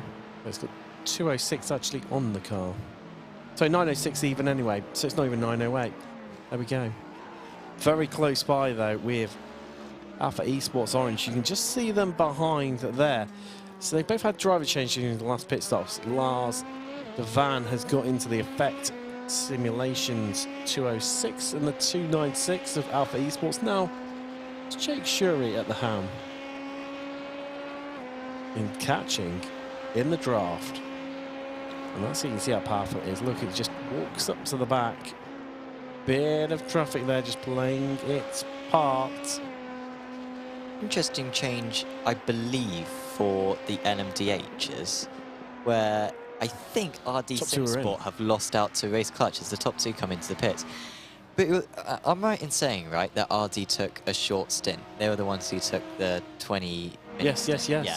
So they're now behind Race Clutch, and by a big margin, 8 seconds. I don't know if Sikdar's pace has just been a bit slower than what his teammate was. But they should have been on the same bit of circuit right now, because Race Clutch took a decent amount of fuel. They didn't even take that little. They took 37 seconds, so they could probably take another 5 seconds short. It was about 2 seconds. I want to say that RD stopped for 35 seconds, Sam. Well, there you can see the gap. Just Figueroa Sikdar just hasn't had the same pace that he's needed to have ever since the pit stop. He lost 3.7 seconds on a lap, 2.8 seconds on another lap. And so basically Race Clutch are now leading this race pretty much. And well, they are literally They've had a big jump though in the round of pit stops then. They've had a big jump. Simufy come out of the pits as well. Simufy with a very short stint there, a very short stop, apologies. So Simufy move up to second position, but that won't necessarily stick. Meanwhile, Pure Sims took a full tank of fuel still, so Simufy are taking their short stint now. They'll probably be in the pits in about 15 minutes time. This is going to be a really, really short stint. Basically, Race Clutch, I believe, are leading right now. RD will probably end up in second place, and then Pure Sims and Simufy will fight for the final podium spot. That's the way it's lining up at the moment, as far as I can see. Sam, I'm at a bit of a loss as to try and figure this one out, so I'm going to non-agree with what you've just formulated. So if I'm not making it very clear, let me know if it's not clear. Just looking at the live timing screen, which is available in the... There was a link in the chat earlier on, I did see. There is a link in the chat, yep, and also in the description. There is in the description as well, Sam. apexracingtv.com/live timing, and it opens up a web page. And you can see lots of very useful information. When I was on an absolutely rubbish computer, I used to pretty much just use that. And it's even better than it used to be when I used it for that. So it is very, very good to use that. Web page. Absolute Motorsport Acelith are a second behind Alpha Esports Blue. And this is a proper fight as well, as far as I can work out. It does get tricky when we get further down the order to figure out exactly what strategies everyone's on. But in the LMP2s, because they're so tight on fuel, everyone's on the same strategy. And so all the battles, and whenever someone's close to one another, that is like a legitimate fight that is going on. And on that last lap, Absolute Motorsport Acelith was 0.6 of a second faster. They are catching Cyro Zamba right now, who of course was our runner-up in the Apex Racing Academy Formula 4 Championship Season 2 a couple of months ago. I remember commentating on it, Sam, with Aaron Smith, and many may argue that he should have won it. Yeah, it was Theodore Bergson who ended up winning it, wasn't it? It was. Bergson with a very good run of form in the second half of the season, but Cyro's a very good driver. I think he does a bit of real-life karting as well, I believe. Yes. Very, very talented in the real world and virtual worlds. Yes, takes part in the, I need to remember the name of the championship. Apex Racing Team's very own Alejandro Sanchez also takes part in it as well. And it will come back to me. It's an international, like, nations type one. Its name will come to me eventually. Thank goodness we've got another 52 minutes of racing left, so it can hopefully come back to me and the post-show show. Make sure you stick around for that one. We'll be chatting to some of our drivers later on. However, back to pressing matters that are happening on track now. Magic Arrow and Effect. 3 temps separating those guys in the LMDH. In fact, I was just looking beforehand, Sam. In LMP2, Delatraz and Effect, because Effect came out in front of Delatraz, since they've dropped 12 seconds, Sam. Well, unless they're going for the big field save, like we saw Walk Racing Red do. Was that? Apologies? Effect versus Delatraz. Effect versus, yes. I wonder if they're going for the big fuel saving strat. It's got to be. Yeah. It's got to be. I think they are. 22 seconds. Honestly, it must be 51 laps, right? Like, if Effects are doing it now, it's got to be a 51 lap I think it's got race. to be, Sam. And by the way, I'm guessing the reason why 51 is important is because they're doing 10 lap stints, and so you can imagine if it was 50 laps, easy. It's 4 stops, nice 10 lap stints all the way. If it's 51, then on one of those stints you have to go 11 laps, and to save a lap of fuel around this place is really, really tricky. So that's why that's important right now.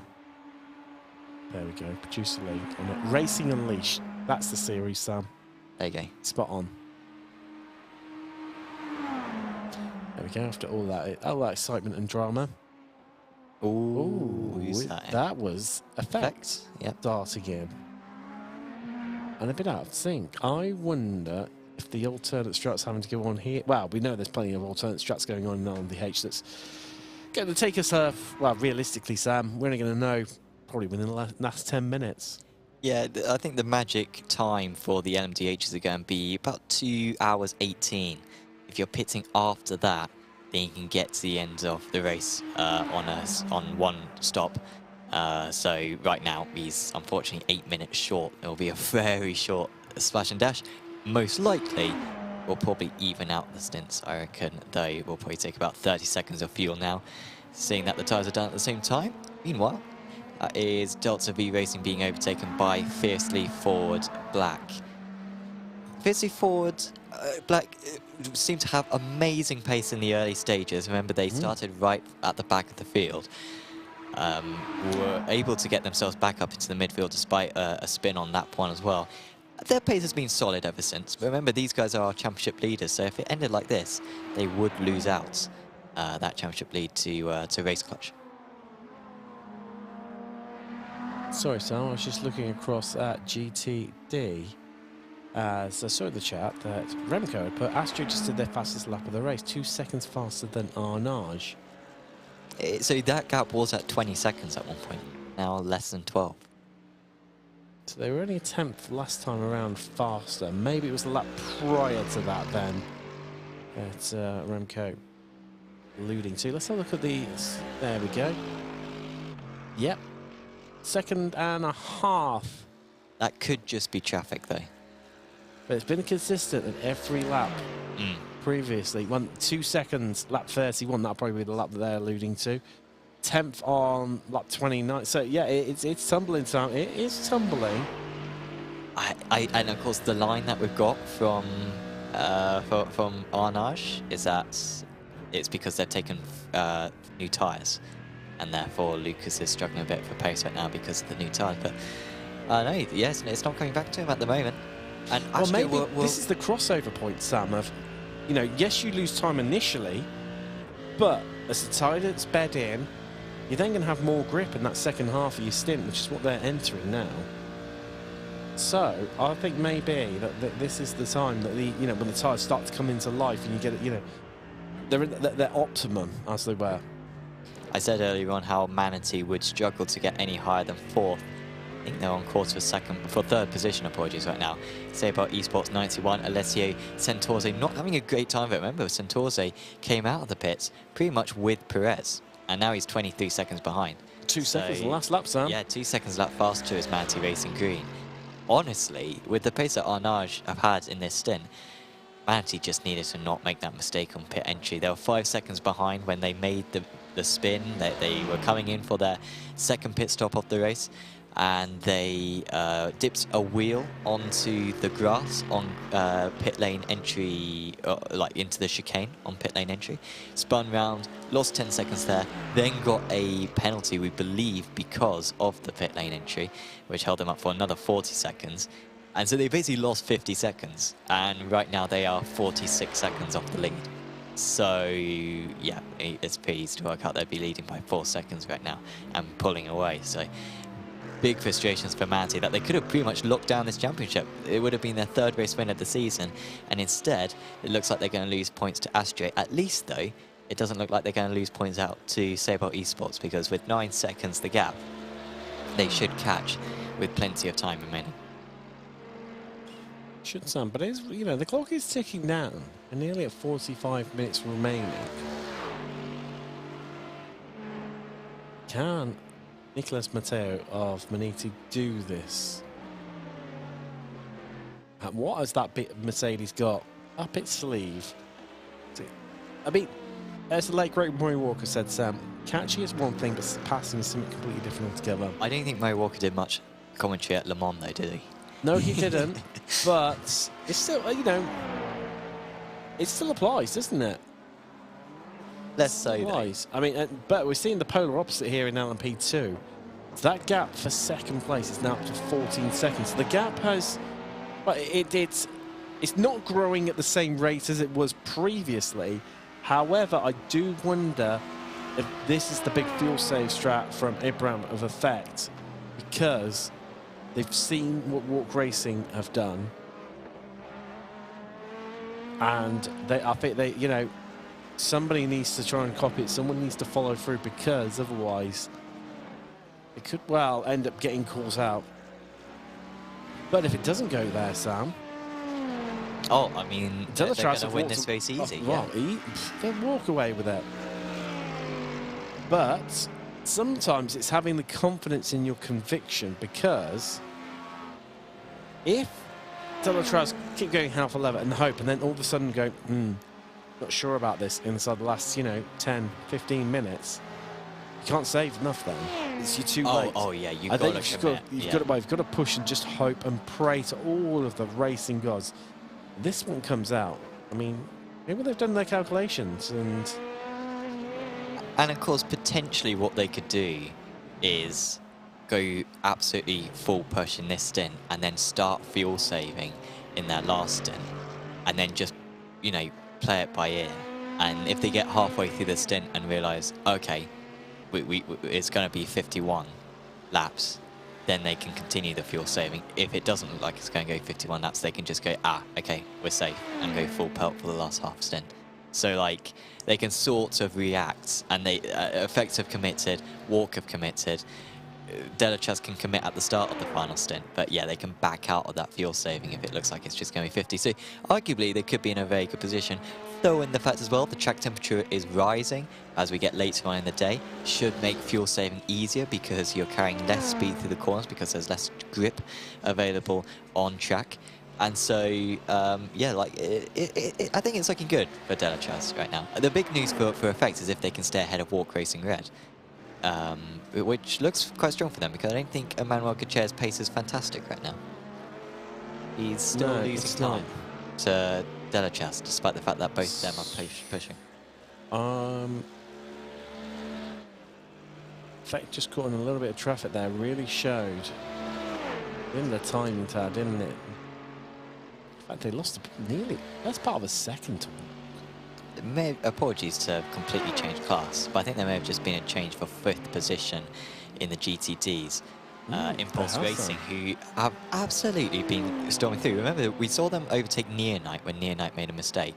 Then they got past Shira on the Mulsanne, and now they've got past Sabel on the Mulsanne as well. So Impulse Racing have been one of our fastest teams in the second half of this race. Fortunately, they've now got 16 seconds to catch up to Manatee, who are the fastest GTD team out on circuit right now.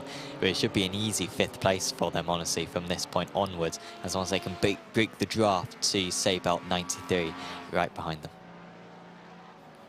So let's take a little look at some replays. This was an instant fiercely forward. Oh, yeah, maybe not as good as to say about. Oh, that's Pure, that's no limits car. On Pure Sims, oh, they just got the tap there. Now, I wonder if... That hasn't been reported. Hasn't it? No, it hasn't. Near Knight, who have not had a great evening. They haven't, no. Right, this is... Oh, that's the LMP2 car, and that is the car running in second as well, Sam. So maybe... So... Yeah, with that spin, or with that mistake, no, I think they're still saving fuel. They didn't lose 15 seconds there, but, like... They're probably in the wrong direction. They would have lost, I'd say, a good 7, 8. You reckon? I reckon only like 3. I think for that one. I might need to look back at it on the broadcast, to be honest. Yeah, I don't think it'd be too bad. But if they've made a few of those mistakes, I mean, who knows? Maybe they've made other mistakes besides that. Or maybe it's just a case that James Ibrahim isn't quite that quick. But seeing that it's 4.8k, I would have thought he would be. Yeah. Astra win, Sam. Yes. So they can get to the end of the race from here easy. Yeah. The GTTs go 45 minutes. So, yeah, anyone pitting now can easily get to the end in GTT. So we need to get ahead. Who has got this one? Have Arnage done... Well, have they been fuel saving? Is it tyre related? Have definitive answers very, very shortly, won't we? Because if they go an extra lap, that'll be it, Sam. We will know clinically. Also, Scuderia Volpe Verde are in the Cadillac, currently running 12th in class and overall. So, Rex are still last running car, but they are well down through the field. In fact, they're on track. They're behind the 12th place in class, LMP2 currently. So, what's it make it? About 25th, doesn't it, Sam? I believe. Yes, I think so. Yes, we'll go with that. Either way, not the best day at the office for Networks Grand Prix. Pure Sims, on the other hand, they're having a bit of an interesting race, aren't they? And that was the car which made contact with Alpha. Well, yeah, I was about to say, Sam, I think they may have got away with one with that. Yeah, if it hasn't been reported. Stuart's gone look at it. Yeah. Well, yeah.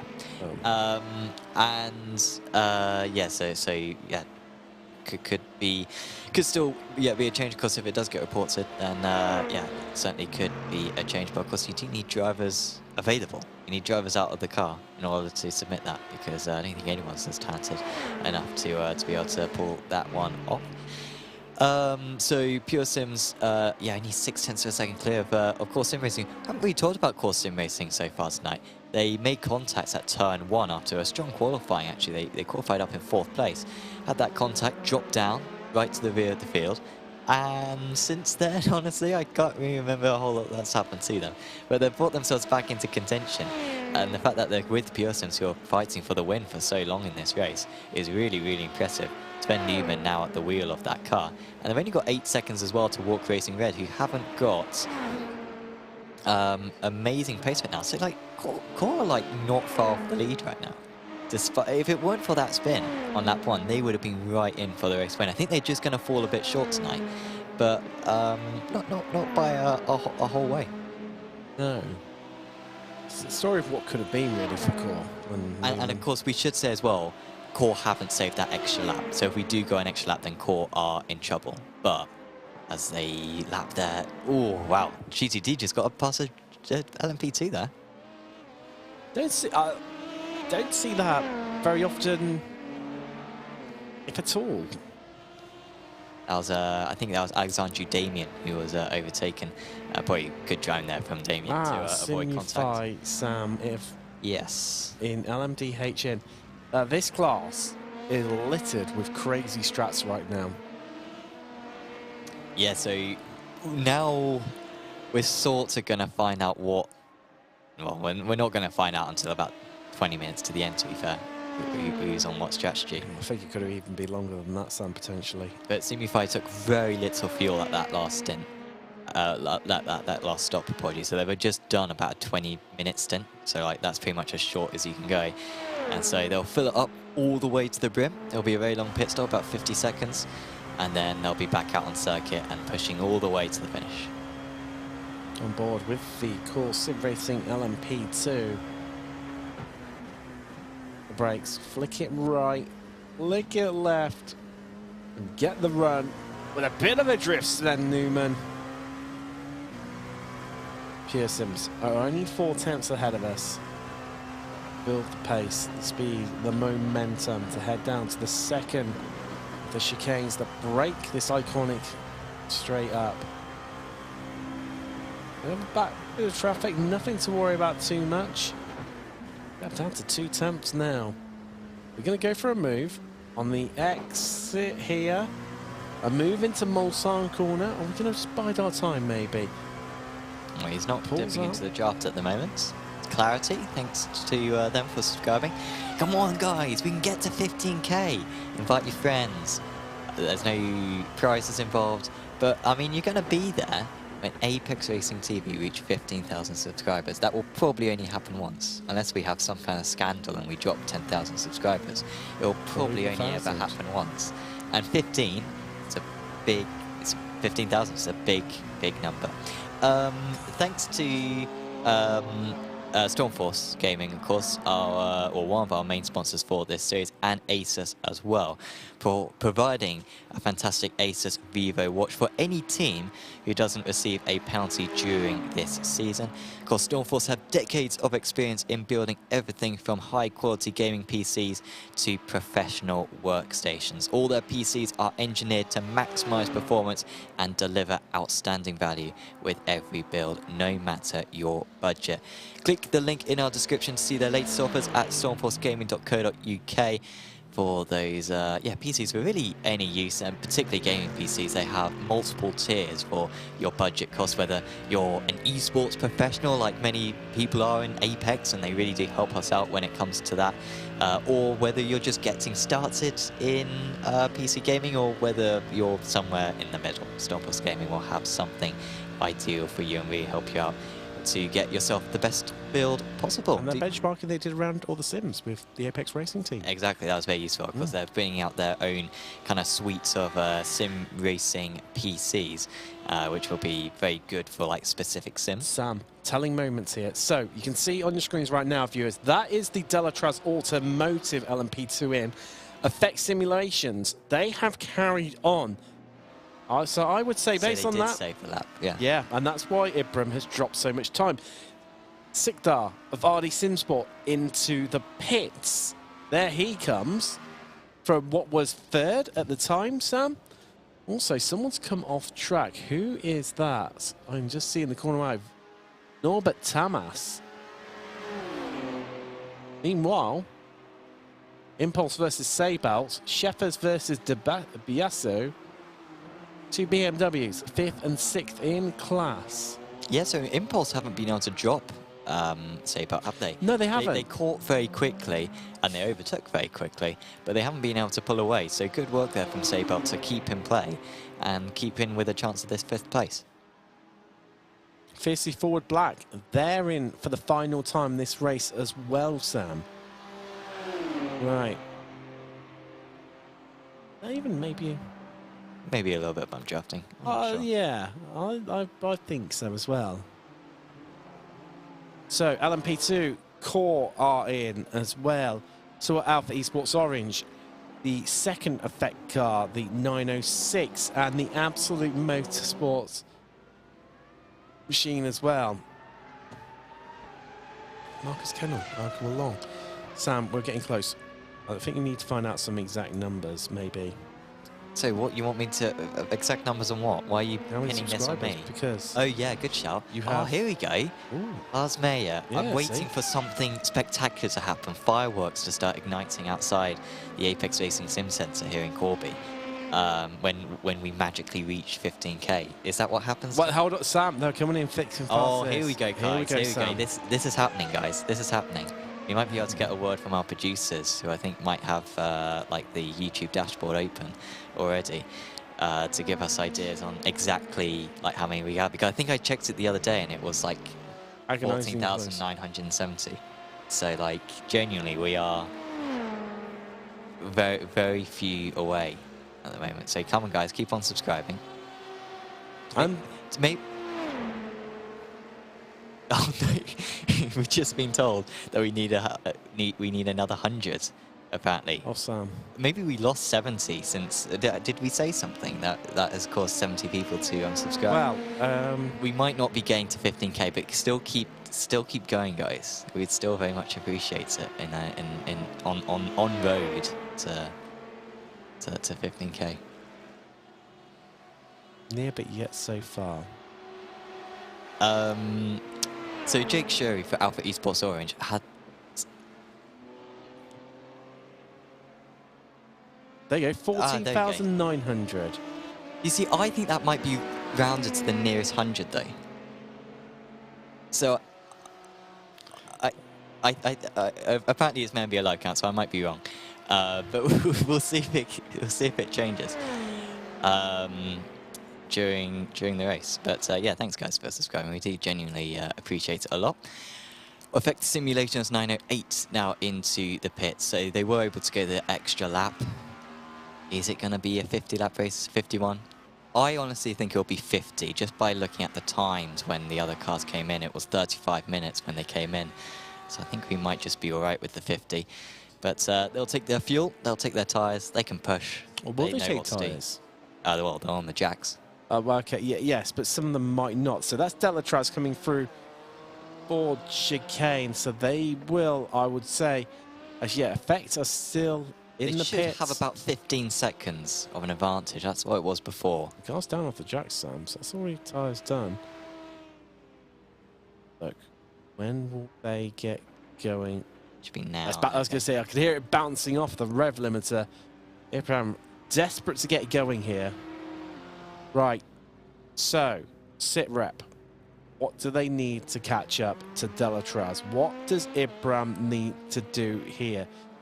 As he gets up to speed, I would say, Sam, would be in the region of 19 seconds he needs to make up, and that's just. But so, can Delatraz make it home to the end, Sam? Well, yeah, like that's the thing. It's not a case of Ibram making it up. It's a case of Delatraz deciding to sacrifice it. If he wants to go the extra lap, then he will have to lose 19 odd seconds. Walk Racing are not going to win this race. I mean, credit to James Ibram, he's had really good pace. And Core Sim Racing, of course, well, Core might get third. If this is a 50-lap race, Core are going to catch and pass Walk Racing Red. But if it goes 51, then they're at a disadvantage at Core Sim Racing because they haven't had an 11-lap stint so far. They've just been doing the 10-lap stint. So we wait to see if Core have to start fuel saving. But what a performance that would be from Core. From last on lap 1 to the rostrum would be a real nice result for one of our most experienced lineups in replay. What's happened here? Ooh, that was a bit of a snap oversteer, wasn't it? That was for Magic Carry. And that was no limits. Doing exactly the same thing on the same corner, Sam. I think we did a broadcast recently around this track. Yeah, I think it was for like Champion Motorsports perhaps. And there was a team who were like leading in LMDH, and one of the drivers did that about 3 times, and they just kept on pirouetting it. I think they still won the race, so it was fine. But yeah, it was a slightly unusual one. So Sven Newman now 3.1 seconds behind Walk Racing. It's surprising that just Gutschea and frankly Moldovan just haven't had the same pace advantage as they've had so far this season. It is usually Moldovan, the slightly faster driver, so not a big surprise that Gutschea was a little bit slower, but usually Moldovan sort of built up a lead and then Gutschea can very much like maintain it. Gutschea is still one of the best sort of second drivers in the series, but hasn't been the case today, and they sit 32 seconds off the lead, and even if we do the 51 laps, they'll be 14 seconds off the lead as it stands, and probably more by the end of the race because James Ibram has had very good pace so far. As we've got Benjamin Figueroa in for Race Clutch for their last pit stop in this race. We've just got Dan Kraft for Pure Sims, the only other front runner who is yet to pit in this race. So they're definitely going to, well, of course, they were slightly out of sync to the rest as well. I mean, I think Pearson's will go another 10 minutes. I mean, they've literally just filled it up with fuel every stop so far, I believe. Have Pearson say. Race Clutch with a slightly shorter one, but they're well on course for victory right now. Race Clutch would be their 3rd race win of the season. And this really the second half of the race for Figueroa has made the difference, I think, for these guys. It most certainly has, Sam. I mean, they've looked so dominant, haven't they? So dominant. It's hard to know how they can be broken in some ways. I mean, it's only really that mistake at Watkins Glen that stopped making it a clean sweep. Yeah. And that technically, you may argue it wasn't a mistake. It was, you know, you got tangled with a back marker. Twice. Yeah. So, just, you know, lightning doesn't strike twice. It's one of those things, but when you're that good, you can afford to have a mistake like that and still win the championship. There's a lot, really, doesn't it? So, yeah, Race Clutch will probably lead. I think Pure Sims will be in 2nd, to be fair. What about RD Sim Sports? What's your thoughts there, Sam? So Sigdar's just not had the pace, honestly. No. Sigdar's been 2 seconds a lap slower than his teammate, I think, on the most part. So RD right in there, as a lot of teams were in that LMDH category, to be fair, for a while in this race. But they have just fallen by the wayside as the event has progressed. And they are now in 7th position. I think there's a couple of teams in front of them who haven't pitted yet, but I think, honestly, they'll probably end up in 6th when the checker flag comes out. You see in the chart, run go. What happened to the 307? That is the Delatraz BMW GTD. They are still running. They are the last car running, though. Oh, apologies. They've just moved at 1 place, because 2 places, in fact, because SDK Racing and 3D Rep Squad Corsa are both into the pits. And also, Delatraz are good enough to go to the end. They've got enough fuel on board that car. So, good news for them. Retirements. 2 LMDHs, 2 LMP2s. For Standard Nomad, who did lead at brief spells, Sam, albeit due to, you know, they were on an alternative strategy. So, yes, but hey. And an alternative strategy because of a crash. Yes. I think they crashed at the 4 chicanes, right? They did, Sam. But the important thing was they were leading, you know. You can claim that, you know, they led a few laps. Sadly, we lost them all the way back on lap 30. Our leaders in LMDH are currently just about to enter on to lap 45. MA70, we lost them on lap 25. As for LMP2, it was the Arctic Racing and the Sabout 90. I gutted for the Sabout 90 because that was in for a shot at the win here in LMP2. But disconnect, issues, and yeah, such a shame. Such a shame. So they are out. They retired on lap 24 and lap 20 respectively for those two. Only 4. So that is a change for positions effect. Oh, that was close. That was very, very close, and maybe a bit close for comfort. This clash slots in behind effects, and in fact they nearly did clash, Sam. It was clash by name, clash by nature. Very nearly, but it wasn't. And they are down to 9th. They're 9 seconds ahead of Fiercely Forward Black. Fiercely Forward Black always that far down? I'm just seeing, have Fiercely Forward Black had to take an extra... They've just taken a 1.2 second pit stop at Fiercely Forward Black, so I wonder if that's a fast repair. Yeah, because they were very slow at the end of the previous lap as well. They lost a second in Sector 5 and a second in Sector 6, so I think they were carrying some damage. And so awful round right now for Fiercely Forward Black. And so, yeah, having to take an extra pit stop. I think I might look back at the stream to see where they were previously. Hold on. Here we go. Yet again, the rule at it. Now LMDH, effect versus clash. Well, you scrub back through things. Now, effect taking that inside lane, that's going to give him a compromised exit here. And this could allow clash the ability to come back at the magic arrow into the pits. Oh, but Tamas is in the car for them. But just to drivers left right now of Robin Mass is Sancho of Clash. Here we go into Porsche curve, still side by side. And they zip in together, but they have got a little bit of traffic ahead of them. Who is here. Well, they're going to squeeze through here. This could be tight. It could be defining. This is Clash's moment to shine. Can they slot their way through? Capitalize on this traffic. Effects have got it covered up right now. Smash back across onto the racing line and trying to box in Clash there. Very, very tactical. Just trying to compromise their entrance into the corner so they'd have a slow exit. Not really a strat that I've ever truly seen be used, Sam, and Robin Mass nearly getting away with it and nearly making it work. That'd been a bit you know, next level IQ, that one, if that had have worked out. I'd never have thought about doing that. Yeah, really smart driving there from Robin. One of the many Robins in this series. I was having a look at it earlier on, as I always do. Always look out for birds in the entry list, and I think there's 4 of them in the series, which is remarkable. Robins. Well, we've Robins, currently got 3 Robins on track right now. Yeah. Sting of Dutch Sim Racing Team. We've got Glarum and Mass, and they're all Dutchmen, Sam. Yeah. I love that. I absolutely love that. I think that's an ARL record. I think it is. Certainly for Robins and fellow countryman, Cool Robin. Yeah. There we go. So Alpha have been caught once again by Effect, or did they just, apologies, that was Alpha game past Effect, I believe, because they were 1 second faster on the previous lap. But here comes Effect again, look at that, switching one way and then the other. And they are passed at the second chicane on the Mulsanne straight, bending very, very wide. You can pick up a slowdown if you go really, really wide there. I don't think he quite picked up that one. You really need to be going completely cutting the corner. Honestly, there's pretty much a point on the cycle where you have to be back on it.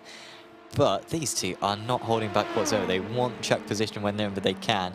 The Alpha Esports Orange will have to be patient this time, or will they? Because they are having a small think about it.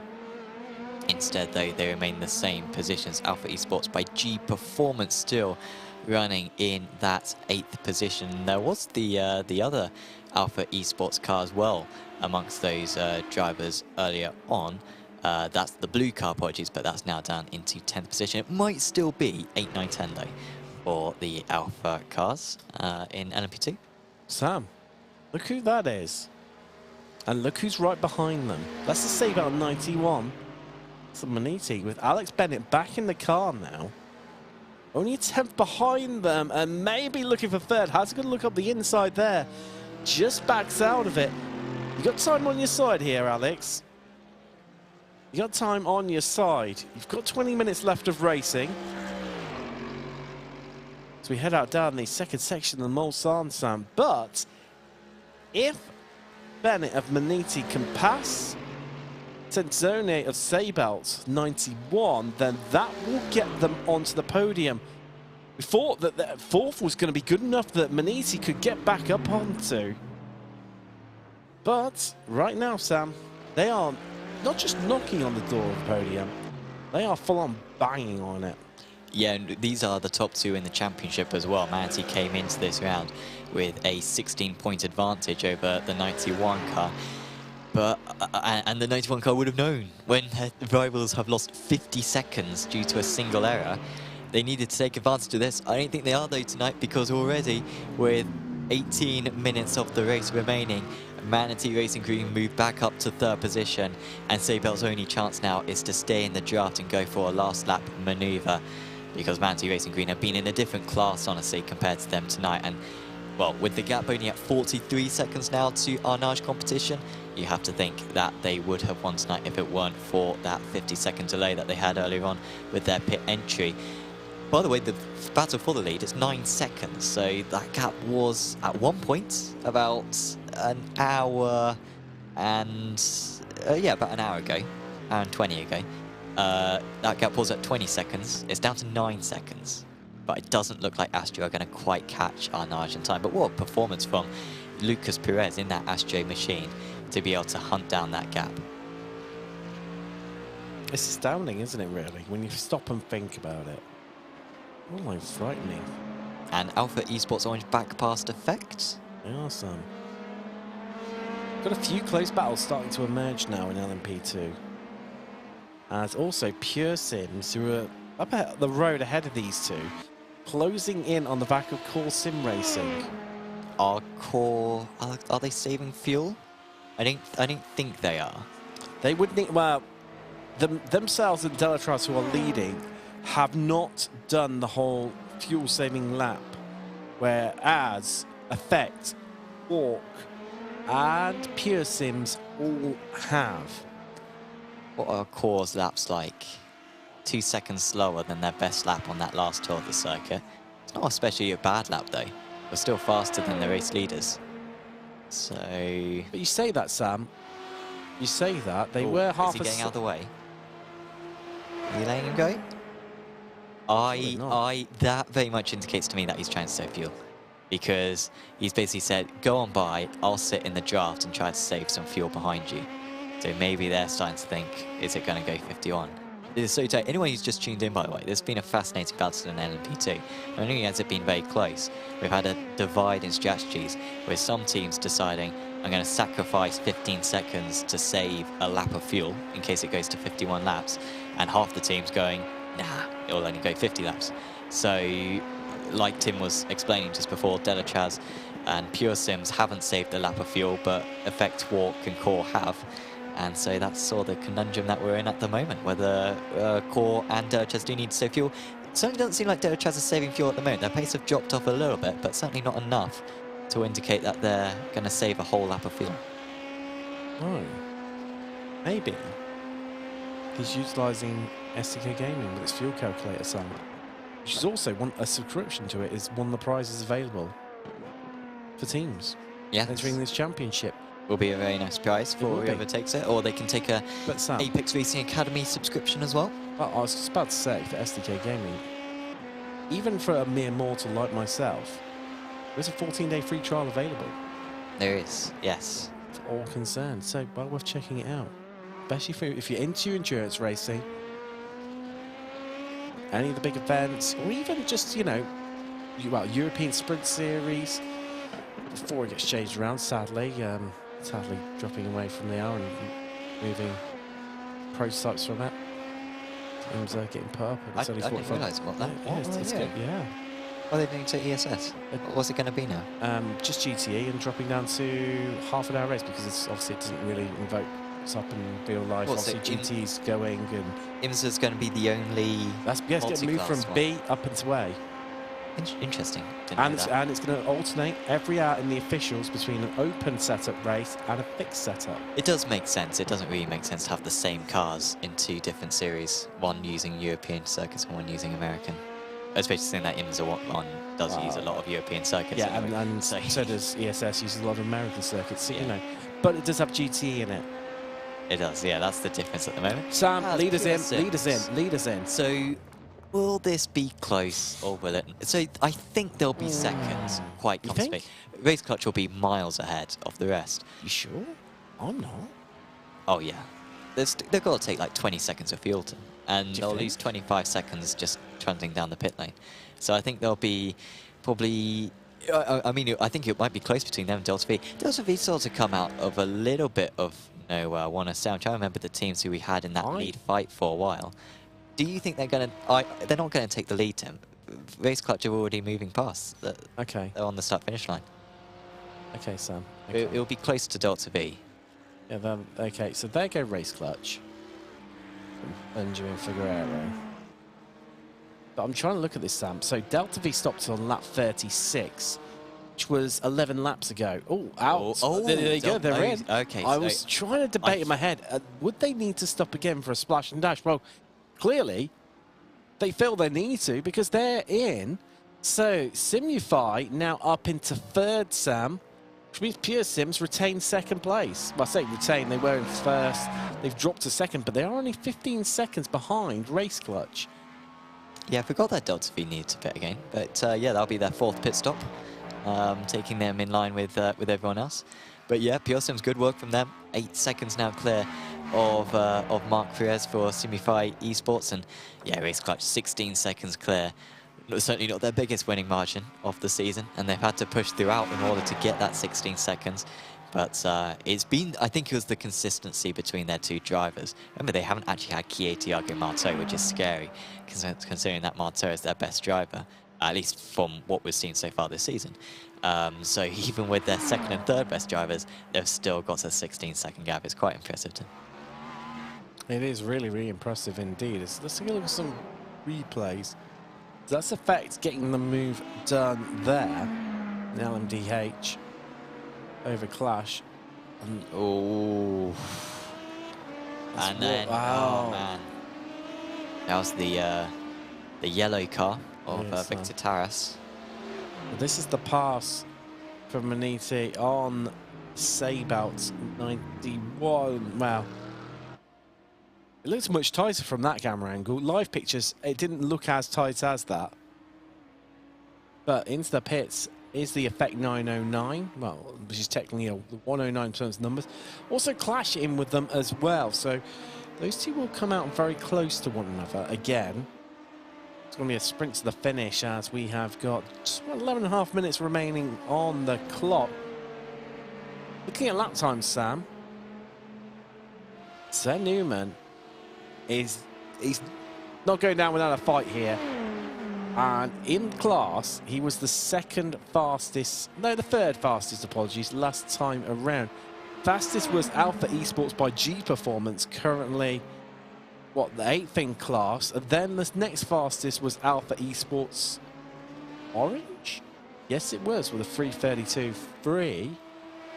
And then it was Core Racing. Everyone above them, Sam, were going slower. Certainly Delatraz Automotive, who were 2 seconds slower than Core last time around. 2 whole seconds. And they've got time in the bank. I'm wondering whether a bit of nervousness is setting in now, of whether they're not sure they're going to make it home. Well, if they're not sure, then they've left it too late to save fuel. I was saying earlier on, they may as well just lift and coast at the start of their final stint and then just, you know, give themselves options with 10 minutes to go. And then with 10 minutes to go, they can be like, all right, we know a bit more what the picture is, and we can commit one way or the other. They haven't really saved any fuel, though. Or if they have done, they haven't properly committed to it. And so they need... I mean, that was very cautious, no? I mean, that I don't know if that was just cautious because of the GTD, thinking, I'm not going to overtake him. I think they might be panicking now. They need to save fuel, but they're having to do a lot of it now. Let's listen to see if they lift and coast here.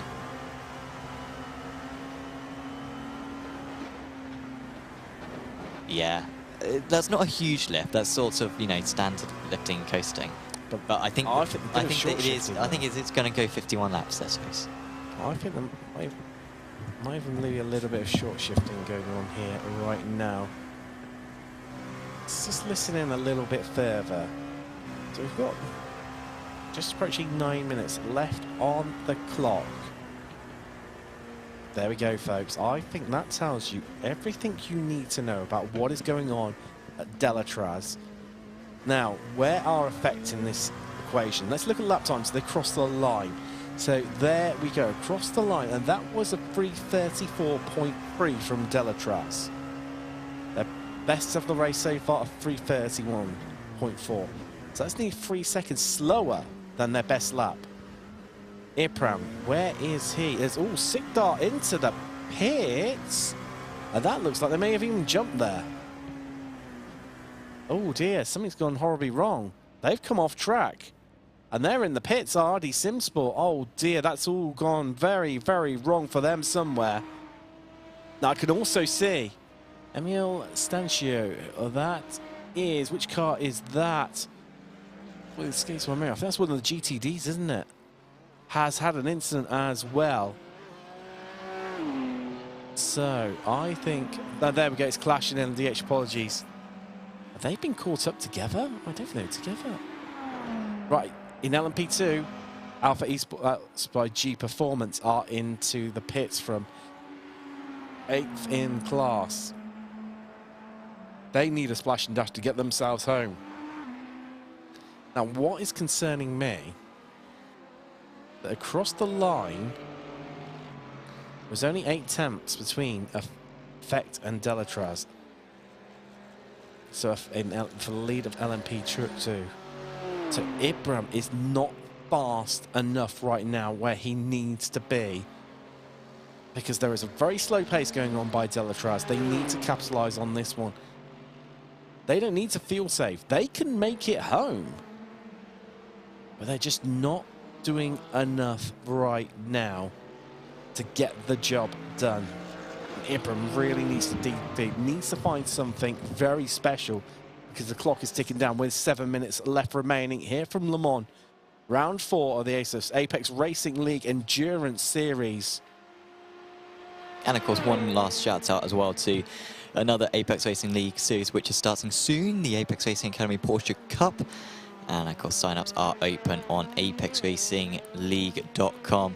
Do check out more details over on that site. And pay the fairly small entry fee it is for this series, because it's just 6 rounds. So certainly if you're considering starting your journey on Apex Racing League, as many other drivers have, it's a very good series to start off with. Also very good if you are setting up for the Porsche Qualifiers series, seeing that we are running the same 6 circuits as that, as Ibram just a little bit wide through Indianapolis there. He's certainly not leaving anything on the table, Tim. But I'm not even sure if it's enough though, Sam, to be able to catch up with Delatraz. This is what happened to RD. Oh, that's going to be in the wall, isn't it? Hit the tyres, but it was just the corner of the car. It popped back out again, but there's a bit of a weave there. So, Clash had their own instant. Oh, same thing. Yeah, what we've seen previously. People just getting a bit too wide there and just touching the grass on the outside. And I think that is RD and Sikdar's race done and dusted, Sam. From what was a strong position. So BMW outfit. Oh no, sorry, I'm being thick. I just saw lap 51. I thought, oh my goodness, Tim, it's happened. It's gone the 51 laps, and therefore the LMP2 drivers are in trouble. However, that's the LMDH's 51st lap, not the LMP2's 51st lap. So I was very confused for a moment there, because it's like 6 minutes to go. It wasn't meant to happen yet. And in fact, I don't know whether Ibram is backing out of it for effect 908, because he was pretty much matching the pace of Delatraz, who is fuel saving to the max, and Ibram doesn't need to do that. But the slow pace, Sam, from pretty much the top 4 in LMP2, it's only Core Sim Racing, St Newman, that is just going half a lever and setting really quick lap times. In fact, he's like 2 seconds nearly faster than everyone in front of him. 2 seconds. Yeah. And he's the driver, of anyone, who should be fuel saving, but he's not. Yeah, it seems like maybe they are confident now that it will just be the 50. Looking good for them. So in the championship going into this round, Walk Racing Red were leading, and second place was Pure Sims Esports. Pure Sims currently trying to get past them. So that would be really big if Pure Sims could get past. The gap was 16 points going into this round. If they could get past, I think the gap would be down to just 13 points. Throw in Core Sim Racing getting past as well, and there could be a big swing in points for tonight. So Walk Racing Red, who have had their ideal lineup, Moldovan and Gachea, that's been the lineup which has won them races so far this season. But it hasn't been the lineup which looks like it's going to win them their 3rd consecutive race win. Remember, Walk Racing haven't finished outside the top 2 so far this season. Pure Sims haven't finished outside the top 3. So they're both not having a fantastic round. And they both might miss out on the podium for the first time this season. But I think, honestly, Walk are a sitting duck and will probably finish this race in 5th place, unless, of course, we get that extra lap, that extra 51st lap.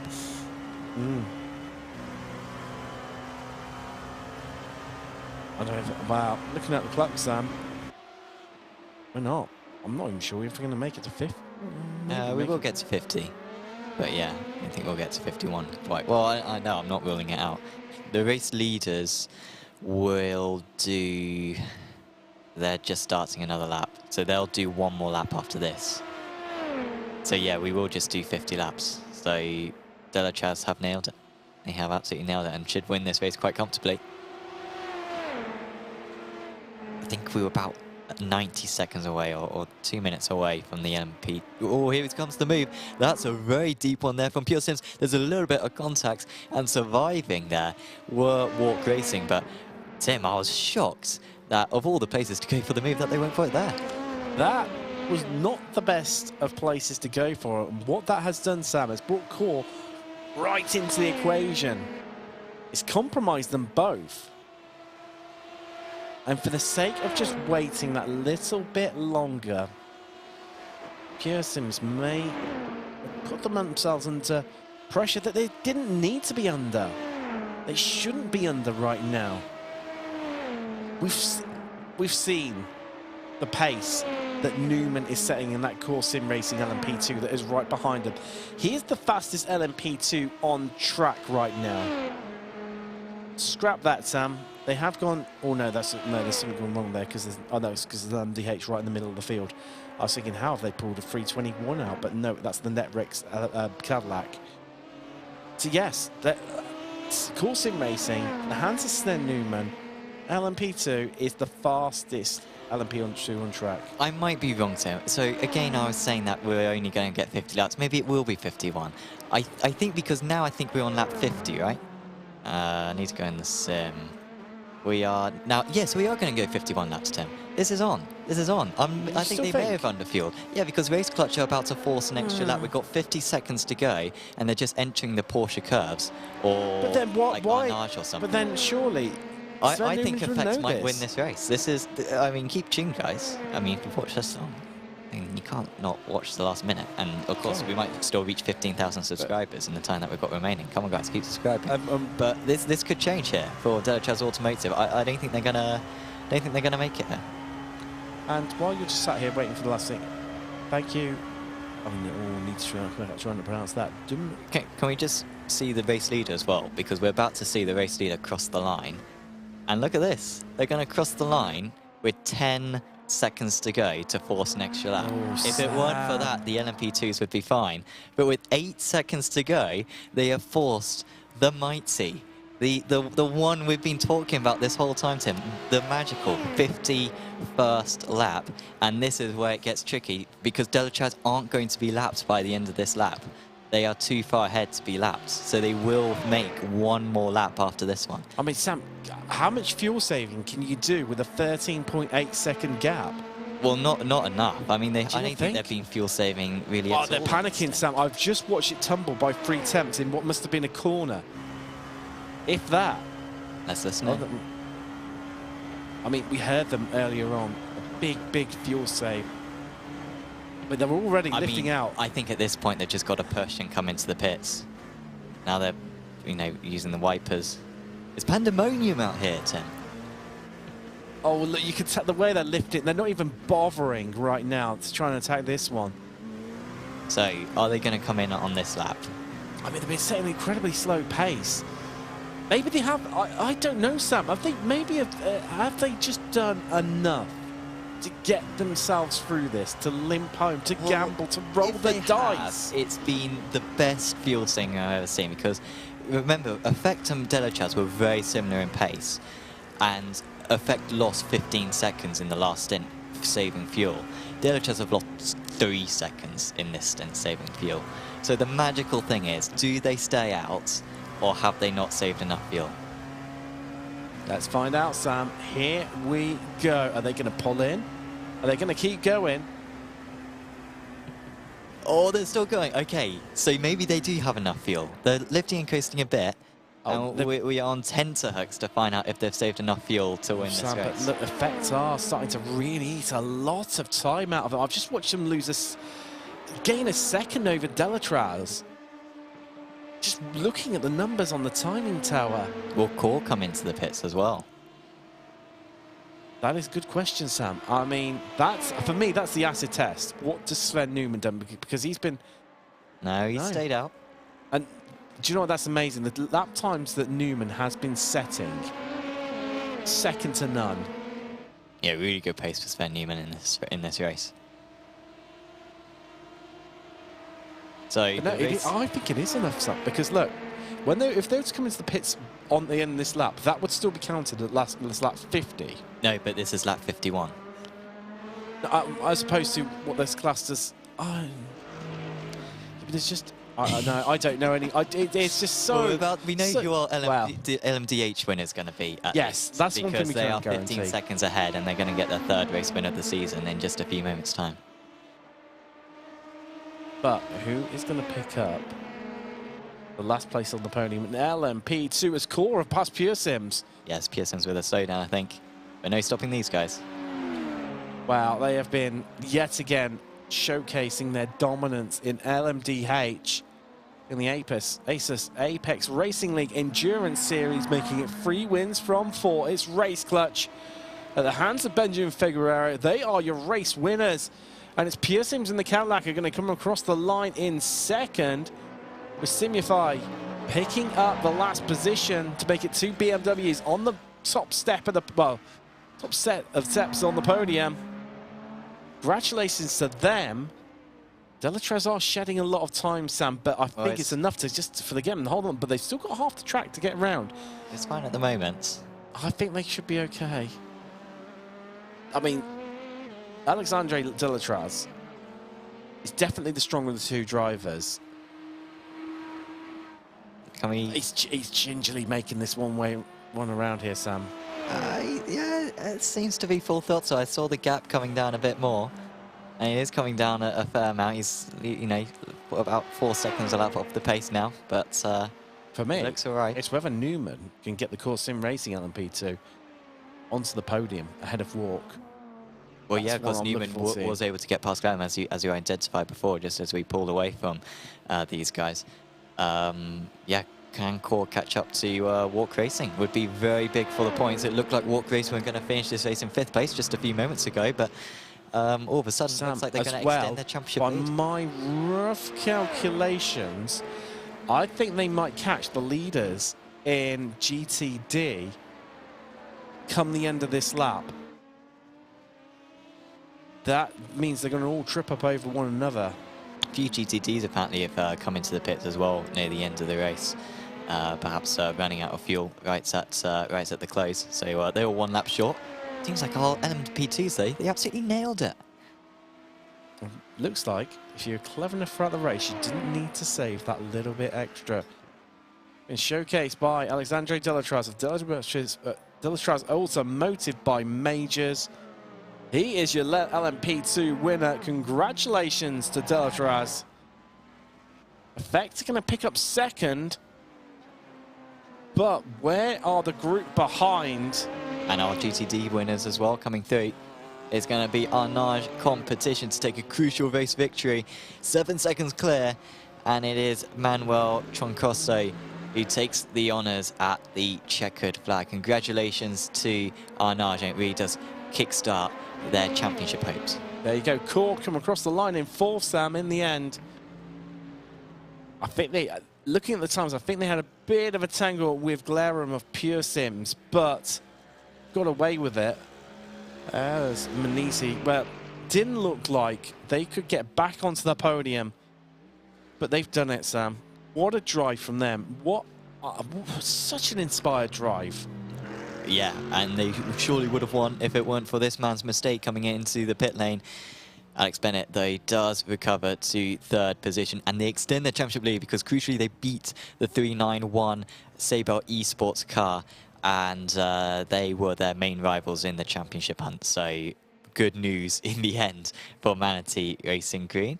Well, so shall we transfer back over to the studio, Tim, and have a chat with a few of our drivers and have a look at the final results? I think that sounds like a stunning idea. Should we have a little nap break?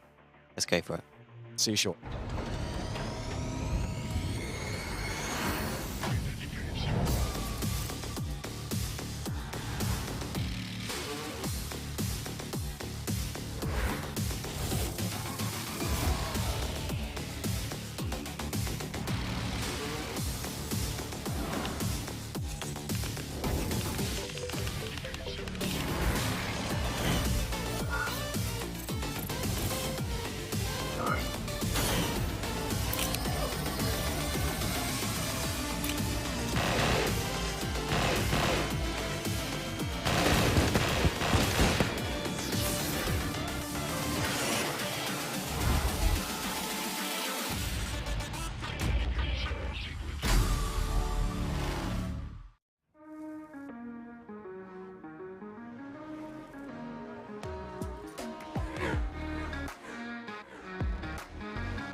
Welcome back.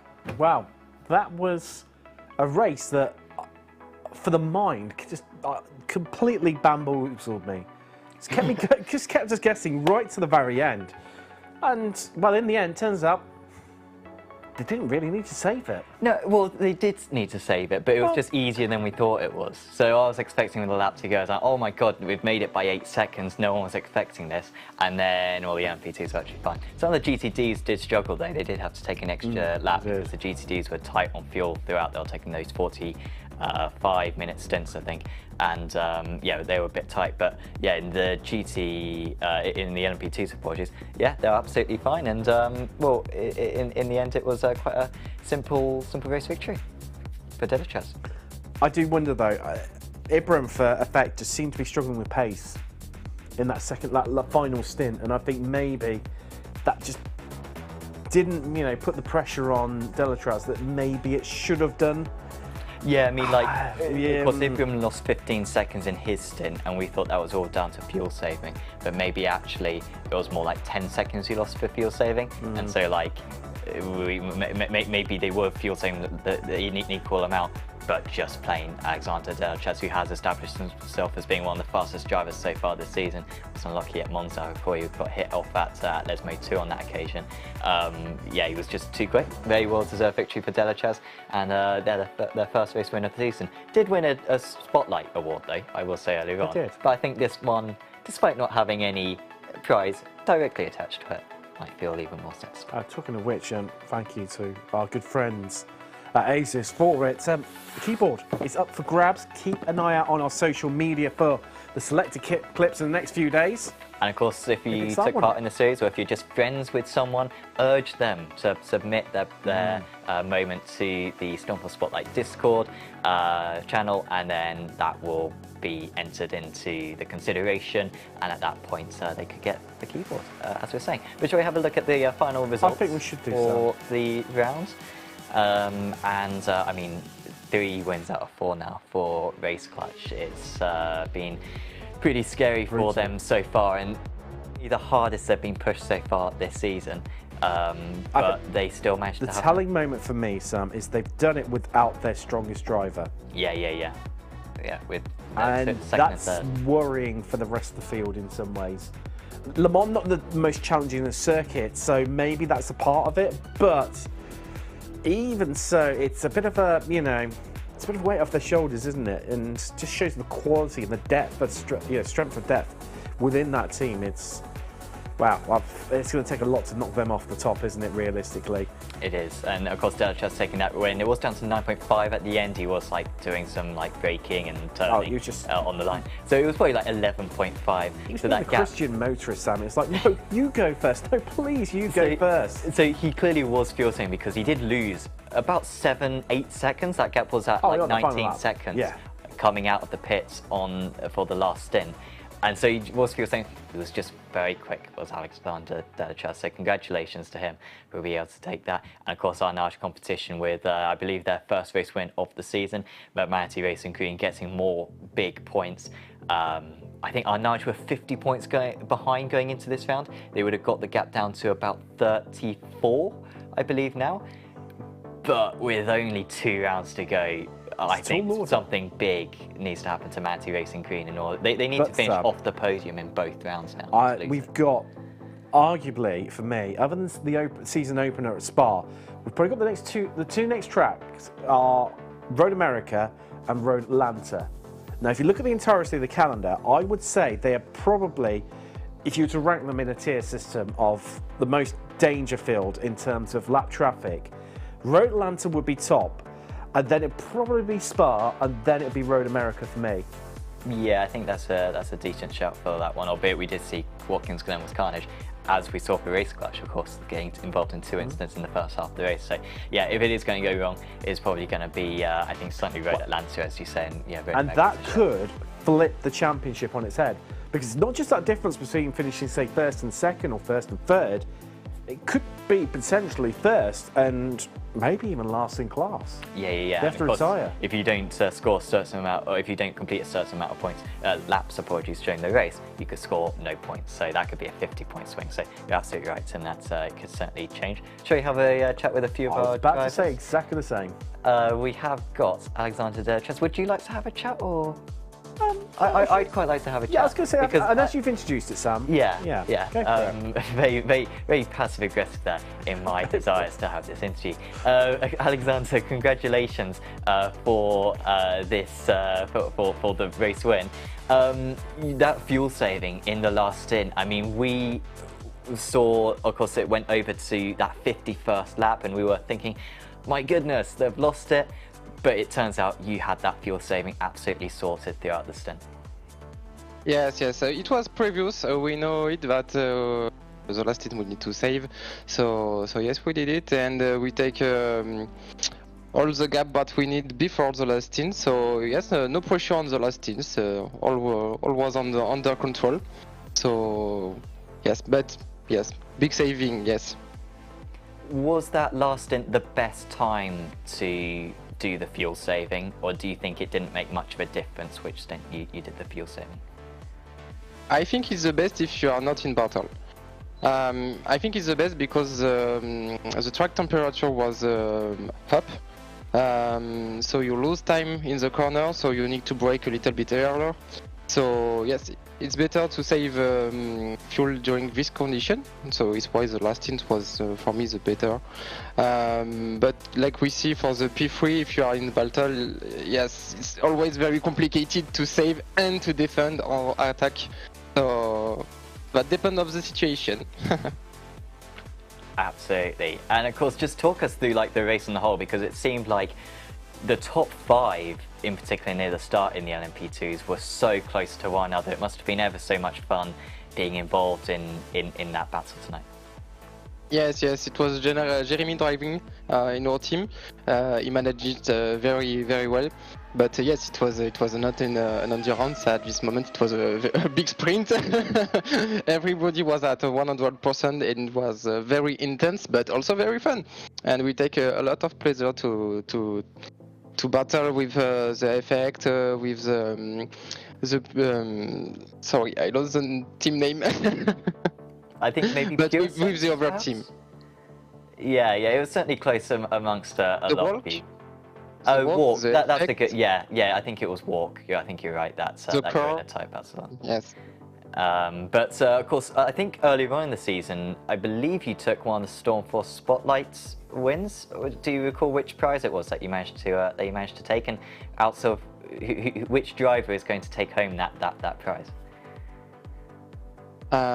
Sorry, I have a microphone issue. I don't hear you properly. Can you repeat? I'm sorry. If I recall correctly, you won the Stormforce Spotlights earlier this season. Did you win I think you won a headset for that. Am I right in saying? At Spa, yes. Yes. Who's going to take the headset? Is it going to be you, or is it going to be one of the other drivers? It was for me because I'm driving at this moment. Exactly. It was a deal. It was a deal. very good logic. You cannot fault that. And of course, you have been very significant in tonight's race win, Alexander. Congratulations. Is there anyone you'd like to give a shout out to? Yes, my teammate Jeremy, that make a big progress since the start of the season. It's the first season for him with the multi-class, and he make a very big progress in traffic management. I'm very proud of this, and the rest of my team that help us with the setup, and also our spotter Jean-Pierre, always. Awesome. Well, thanks for having a chat with us, Alexander, and best of luck that you can keep up this form for the next couple of rounds. Thank you very much. Goodbye. So that was our LMP2 race winner, Alexander Delatraz. Yeah, really well earned, Tim. And I think as well, if he's having issues with his headset, clearly the right recipient of the award. And well, next up, Sam, I've just heard in my ear, we've got our nice competition on the line. Let's have a bit of chat to him. I'm not too sure which driver we've got, though. We've got Fibald, apparently. Welcome along. Well, definitely a challenging race for yourself, trying to get the win over the line in the BMW. Just talk us through it, because it seemed very, very competitive, the racing at the start of the race. Yeah, so to start, I think we got lucky with Astro doing a mistake and losing the draft. And then it was just pushing the whole double stint to try and keep a gap. But yeah, I think Astro changed tires in the first stint, after the first stint. And Manity and I didn't, so we had a big advantage. Because changing tires was way slower. Yes, that was one of the things we sort of spoke about during the race. And yeah, sort of, is that just through practice that you've discovered? Because what they were saying was it was the time loss, you know, from having to get the tyres up to temperature. And do you think that's also part of being at Le Mans, where there's not a lot of corners around this track? It was better to keep the same tyres because they're hot, rather than changing to them new tyres and having that fresh rubber and more grip from them? Yeah, we had this issue a couple times. Nürburgring 24, it was the same thing. Okay. And Daytona 24 as well. So we knew it already. With really low track temps, we don't change tires. We could have even triple stinted, but since we changed the driver, we decided to still change the tires. Well, I mean, looking ahead now to the next round, where we head to Road America, across to the United States. Do you think it's going to be a similar sort of race and tactics in terms of fuel saving and the strategy element in that, and obviously, yeah, continuing on with the same set of tyres, double, even possibly triple stinting there as well? So it's a similar type of track to Le Mans. And also, just talk about potentially the dangers that you could face with the lap traffic. We were saying it could be one of the worst ones for the season for the GTDs, of battling with the prototypes. I think double stinting the tires is really dependent on track temperature. So I have no clue what the track temp is gonna be, but I don't think it's gonna be cold on Road America. So probably we'll be changing tires each stint. And sorry, the second question, I don't remember. No, that's okay. I was just saying regarding the prototypes when they come to pass you, certainly in the opening stage of the race. Do you think that's going to be a lot more of a challenge at Road America? I think compared to Le Mans, definitely. I think it's a bit similar to Spa, but we had practice before in the Sim Cup with this, and we didn't have issues before. So, but yeah, it's definitely like really challenging, the traffic on the first lap. Wow, fingers crossed for you. Before we let you go, anyone you want to give a shout out to at all? Yeah, of course, my teammate Manu, who was too shy to come in here, and who brought the car back home. So, yeah, my teammate in my whole team, Arnash competition, of course. There we go, that's the Arnash competition team there. Congratulations to them. Their win in GTD. Interesting with the track temperatures and how that's going to play out throughout the rest of the season. Yeah, and it will be warm at Road America as well, because it's like an afternoon session. So yeah, shouldn't necessarily be the same case next time. And unfortunately, I don't think we have any other interviews. Reminder to all the drivers, if you are watching along, no matter where you finish, we like to hear from you. We like to get some feedback. We like to learn about the series. So do certainly have a chat with us, and also keep engaged on the YouTube chat, because that was very useful with those tyre changes. And yeah, I mean, it's fascinating with Astro. We saw Astro lose, like, remember, they only had one bad stint. First stint, they lost 5 seconds. Second half of the race, they were catching. It was just that one stint where they lost 15 seconds. Maybe if they hadn't taken tyres, that would have been, they would have won. Obviously, maybe that would have disadvantaged them later on in the race. We don't know. But I think they would have been right in play, just had they played that a little bit better. But at least they would have been on a match strategy compared to the rest of the field. Yeah, and they would have been able to stay in the tow as well, which would have helped them out as well in terms of their pace. Fuel saving, and it just, you know, accentuates the more, you know, the problems. Yeah. The more just trying something different. Yes, sometimes it works, sometimes it doesn't. You never quite know, do you? No, absolutely not. So, but do you want one thing I do know? I'm not sure. I don't think there is one thing. Well, there's actually quite a few things, but I was going to say that, you know, with well, no, I've completely lost my train of thought now. Oh, well. Yo, Sam! Brilliant broadcasting. You can go faster and have better performance with more frames with ASUS equipment. Yeah, we do know that. Which you can buy through Stormforce Gaming. And of course, do check out, of course, the link in the description below to check out Stormforce Gaming and their entire range of products, and do use the code ASUS ARL 10 in order to get 10% off your order. And of course, that could be when it comes to peripherals that we got on the desk. It could be when you're building a PC, or it could be any other of the services that Stormforce Gaming provides. So obviously, as always, big thanks to them for making this series as cool as it is. Well, I think that's all we've got time for. Thank you very much for joining us here from Le Mans and the Apex Racing TV esports studio. I've been Tim Cox with Sam Fitzpatrick, and we will see you in 3 weeks' time when we head to Road America, round 5 of the championship. It's going to be amazing. Make sure you tune in for that one. Don't forget to like, subscribe, all that jazz. Check out the socials. We will have the Stormforce Spotlight available to vote on our stories on Apex Racing League Instagram soon. So make sure you follow over there. But thanks very much for joining us, and good night.